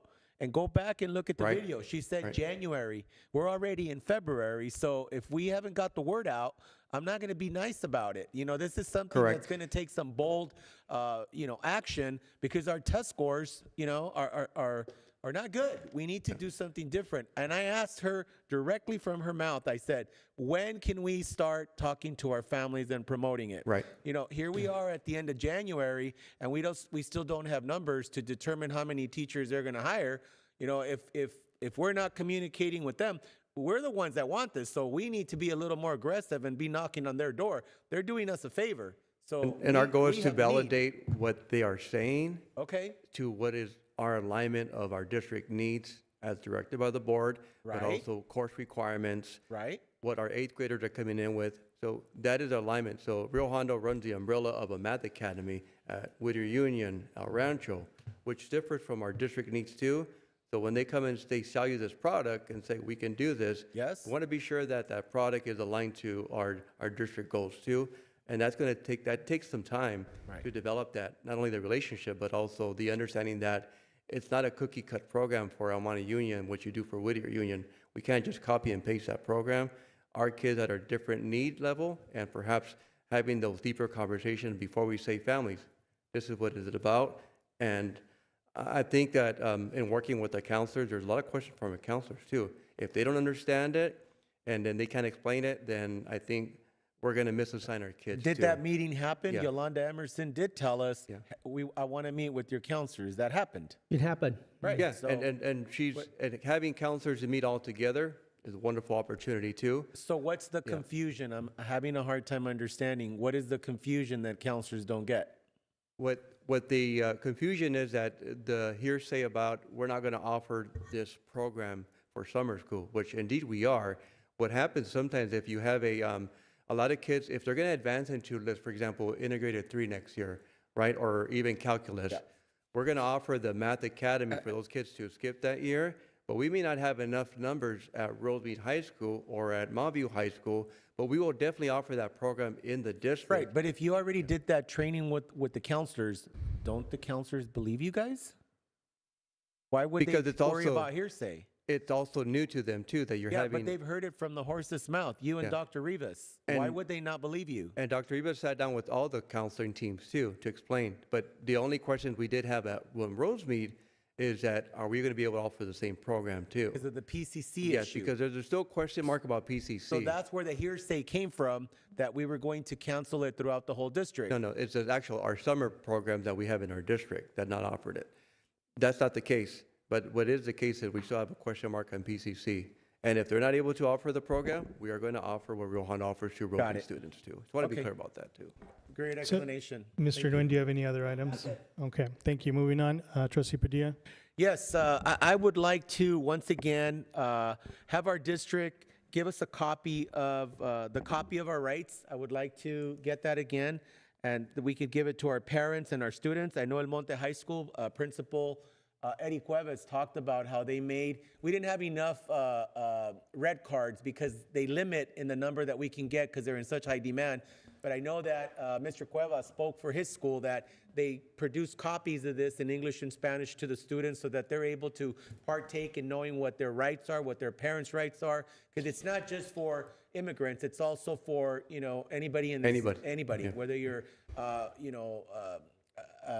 documented or undocumented. I would like a copy of that. And we're running copies for all schools right now. Thank you. So you want a copy like in? To include it in our packet. Sure. And then also, a copy of the Chirla caregiver affidavit. Kudos to Chirla again. I really like the caregiver affidavit. Most of the caregiver affidavits that we see from the immigration organizations just have like the information of the caregiver, but there's no signature from the parent. I really like Chirlas because of that, because I don't want anybody just filling it out and making themselves the caregiver of my kid. I want to see the signature of me, the parent, at the bottom. I really like that form. And I went on to the district website, our district website, and the copy, there's a Spanish copy and there's an English copy, and Mr. Briones and I talked about this. The Spanish copy is a very poor quality copy. It needs to be printed on with a darker tone.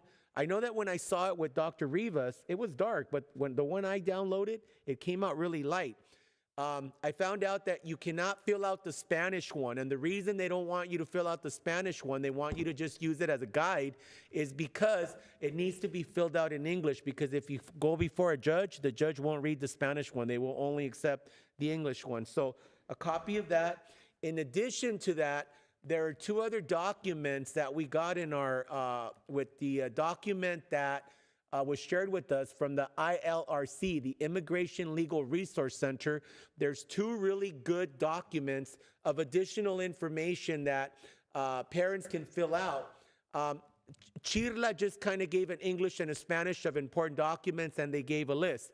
The ILRC actually gives you a document where you can actually fill it in Spanish, like allergies that the children have, court orders that might be in place, important numbers for mom, the doctor's number, just a lot of information. And I really think that would really help our families. Another thing that I stood corrected and I got educated on is I thought that they fill it all out, the caregiver affidavit, they fill out the additional forms, and then they take it to the school, and then they file it in the CUME, or they file it where they put the court orders, or they file it in a folder. The answer to that is no. The school does not keep it. The person that keeps it is the caregiver, so that if I get deported because I'm the parent or the mother, and I'm no longer in the United States or I'm being detained, then the caregiver will activate that and then show it to the school to be able to handle a business transaction related to the student pertaining to academics or pertaining to immunization, physicals, anything like that. I also learned that it does not need to be notarized. The caregiver affidavit does not need to be notarized, and the more people that know that, the better. So a copy of that. It's also good for 1 year. I did not know that till I called Chirla. It's good for 1 year, so if parents, the caregiver were to fill it out and put today's date, it will be good until 2026 of February the 5th. And then those 2 additional forms, Dr. Suniga, on the ILRC. I think those are the main things, and then maybe creating a document of how do we talk to our kids about this topic without raising their anxiety level and thinking that, you know, they're not going to be safe in school. Like, I know that we talk about the plan, but the main thing about the plan is know your rights. The main thing about the plan is, you know, have a document in place, or tell your children, si algo me pasa a mí, you know, fulano de tal te va a cuidar. And also, it is important that the caregiver is a United States citizen, because if you leave your kids to somebody else who's undocumented and then they get picked up by immigration, then your caregiver affidavit is not going to be good. Who's going to keep your children? So a copy of that. And lastly, the locator, giving our parents, if your loved one is picked up, what do you type in on the computer, or what can the children help their parents, because they speak English, to look for their loved one and to look on the website. Worst case scenario, they know what to do. Lastly, I would like to know how many students are signed up for a day with the trades at Fernando Ledesma. I know that we are targeting our juniors and seniors because we're well aware that we are a district that is committed to college and career. Not everybody wants to go to college. There are some students who want to be in the trades, and we have invited everybody from the trades. I've been in communication, you know, with a number of people, and Dr. McGinnis, thank you for all the work. You know, we're going to bring the plumbers, the steel people, construction, everybody. But again, if we don't promote it, it's going to fall flat on our face. I want all of our students that are juniors and seniors, if they're interested in a career in the trades, this will be the place to go. We are bringing everybody to one place at Fernando Ledesma. So if we can get a copy of that, no further things. So just so we're clear, you requested the Know Your Rights red cards? Know Your Rights red cards, good. In our Friday Also, memo. The Chirla caregiver affidavit, the 2 additional forms that go with that the caregiver will keep. So you're just requesting those in the Friday memo? In the Friday memo, Okay. like the actual documents that if I have a mom, Señor Padilla, ¿dónde puedo agarrar el papeleo? Right here, I got copies for you. I can give it to you. And then the last one is you were asking. And then the last one is the locator, making sure that there's the website so that families know where to locate. You know, just like when somebody gets locked up in the county or in LA, you can go look them up by birthday or whatever. What is that website where families can go? So you're a document in there. So, Doctor, again, was that in the Friday memo, or are you asking for in the consensus? Friday memo, I want to see the rights. I want to see the caregiver affidavit that we're going to use in the El Monte Union High School District. I want a copy of the 2 additional forms for important numbers and the allergies. It's 2 specific forms that you shared with us on the ILRC. Yeah, that is a part of the family emergency plan, the document that you're referring to. Right. So we can provide you the copy of the family emergency plan. So you're just asking for copies in the Friday memo. Right, but the thing is, Dr. Zuniga, our families are not going to look through that whole thing. You got to give them the 1, 2, 3, 4. It's like when you refer people to a website. I'll give you an example, and I'm going to use the example. Hold on, Mr. No, Villa. I think what he's asking for, what you requested for memo on the Friday. What you're talking about is that how we format our website, which I mentioned that we're trying to restructure. That's not what I'm saying. Okay, that's why I was confused What I'm saying too. is, I want the paper that gives me those forms that I just stated. Right. And those are the forms that we're going to use, whatever forms we're going to use with our families, so we're all speaking the same language. Whatever additional 2 forms you guys select. And no, I don't want the whole plan. I already read through the whole plan. I know it backwards and forwards. We're going to provide I that to just the want those- families, though, because that explains the plan.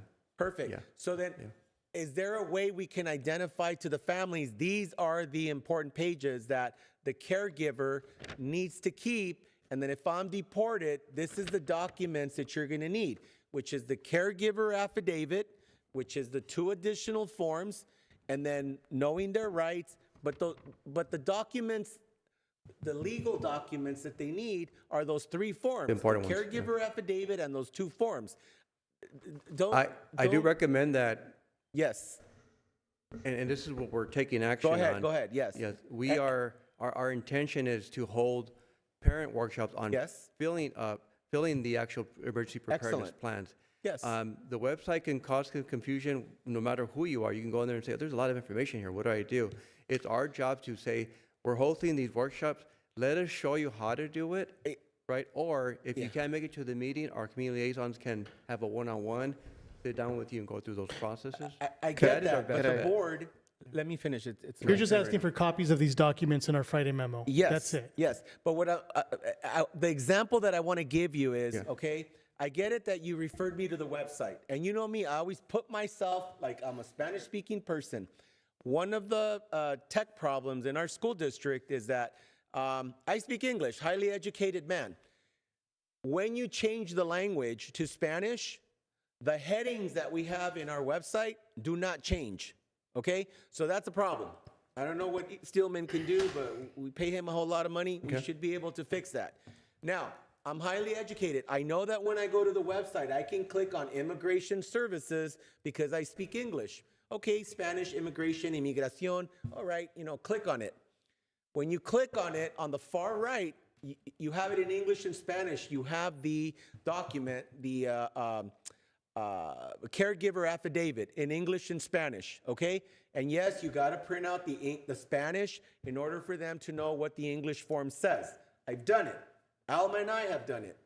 Dr. Rivas and I have done it. The problem I have is those 2 additional forms, Dr. Zuniga. Yeah. It's like the policy, board bylaws. You have to go all the way to the bottom, click on that, then scroll down to page 5 and page 6 to find those 2 additional. That's too hard. If the district thing pops up, I could care less about 2024 graduations right now. That's what comes up. Why don't we have the family plan or whatever we're deciding to pop up? Pop up. So- I don't care about the other website. So, Mr. Padilla, hold on. The graduations. Hold on. So we're kind of moving away beyond the scope of what this is for. You made a request for some documents. Dr. Zuniga, if you can provide those in our Friday memo. Yes. Right. Other conversations regarding logistics on what's on our website, we can have those conversations later, or you can take them offline. Is there anything else that you No, would I like? don't want to take them offline because I'm online right now and I want our families to be able to access these documents. Thank you, So but now's not the I'm time for gonna put that. it So offline. let me know if there's anything else that you want to bring.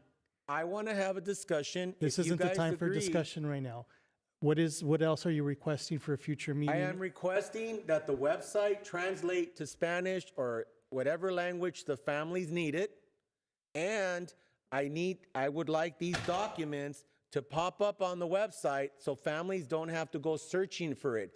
That speaks to the issue at hand, the anxiety, okay. the public comments that we have. So Our let me families should not just have to make go this looking clear. for it. Let me just make this clear. Yes. Just make the request and we can move on. I don't need a whole diatribe about it. So Well, I'm going to give my diatribe because I'm not speaking stop. to you. I'm speaking to the public. Stop. I'm I trying to want them help to everyone know- right now. Stop. I get Stop. it. I want them to know where Stop. to go click to get the documents that they need. Stop. I understand what you're requesting. Right. You've made the request. We need to get consensus. Does anyone have any objections to directing staff to update our website so that the immigration information pops up immediately when somebody visits our site? Is there any objection to that? No. Okay. Dr. Zuniga, if you could please direct Mr. Steelman and whoever else is on staff that needs to make those changes so that if anybody visits when somebody visits our website, the immigration information pops up immediately so that they don't have to go hunting Thank you. for No it. further comments. Thank you, Mr. Padilla. Dr. Galaviz. I would like to see in the Friday memo just clarification or distinguish between what are the different summer school programs we offer. So just so that I understand what we mentioned, like 2 math programs. And so do they do the same thing? Do they do something different? So if we can just kind of like create a little outline with which school is offering what and then what those programs do. Great, okay. You're talking about summer school, just to clarify. Yeah, for summer school. Okay. I just so that Are you referring just to the math department or the entire course offered? in everything. So like credit recovery, I just want to know who's offering what offers it, what do we offer in summer school? Okay, all right. Awesome. Thank you. Anything further? No, thank you. Trustee Dr. Guzman.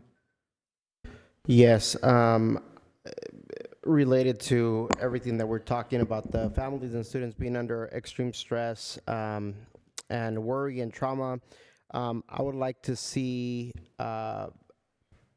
either a list or some sort of summary of the mental health resources that we have available, the processes that people are to follow.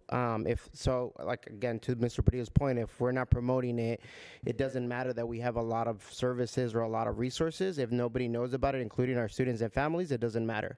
And so I want to know what the processes, how it's being promoted, to make sure that our students and our families have the resources, whether it's around immigration or trauma or anything else that they might be going through, that they know how to access it, they have access to it, and I know we talked about the app today, and that's another resource that hopefully we're going to be promoting, but I think I want to see the full list of what that looks like and how that's being communicated, and also the processes for getting people those resources or service, including our students and families. Got it. And I also recommend perhaps in the future provide a board presentation on some of the things, how we navigate those services to families directly. That would probably be ideal for a public setting to be informed. Okay. As opposed to like a Friday memo, just a report there, a presentation? Initially, we'll get you the list. Yeah, initially I want to see what we have and what the processes are to get that out, or to get people to those resources or referrals, and then a full-on presentation. Got it. I think that's something for the future we can plan too. Anything else, Dr. Guzman? No further Thank you. comments or questions. And for myself, actually, Dr. Zuniga, do you have any items? No items this evening. Okay. For myself, I just wanted to add on one additional request for our Friday memo related to the items that Mr. Padilla requested. We could also get a copy of the court orders that, or the judicial order and the administrative order that Sheila presented, so that we have samples to be able to show family members, community members, like the difference between an ICE administrative order and a judicial order that's been signed by a judge. Mr. Briones, I had forgotten that. I appreciate that. And I have no further items. Just one reminder, we do have our governance study session a week from tonight at 5 o'clock. So I look forward to having a discussion with the board about our governance protocols moving forward, updating those protocols, and then beginning the process on creating our governance handbook. Moving right along, I move on to closed session. The board will not reconvene into closed session, as we discussed all items during closed session at the beginning of the meetings. So legal counsel, if you'll please report out. Mr. President, the closed session items on tonight's agenda, section A2, all 3 subdivisions A, B, C, and D, no final reportable action was taken, and that concludes the readout of closed session. Thank you, Mr. Legal Counsel. At this time, it is now 9:53 p.m. If there's no objection, we are adjourned.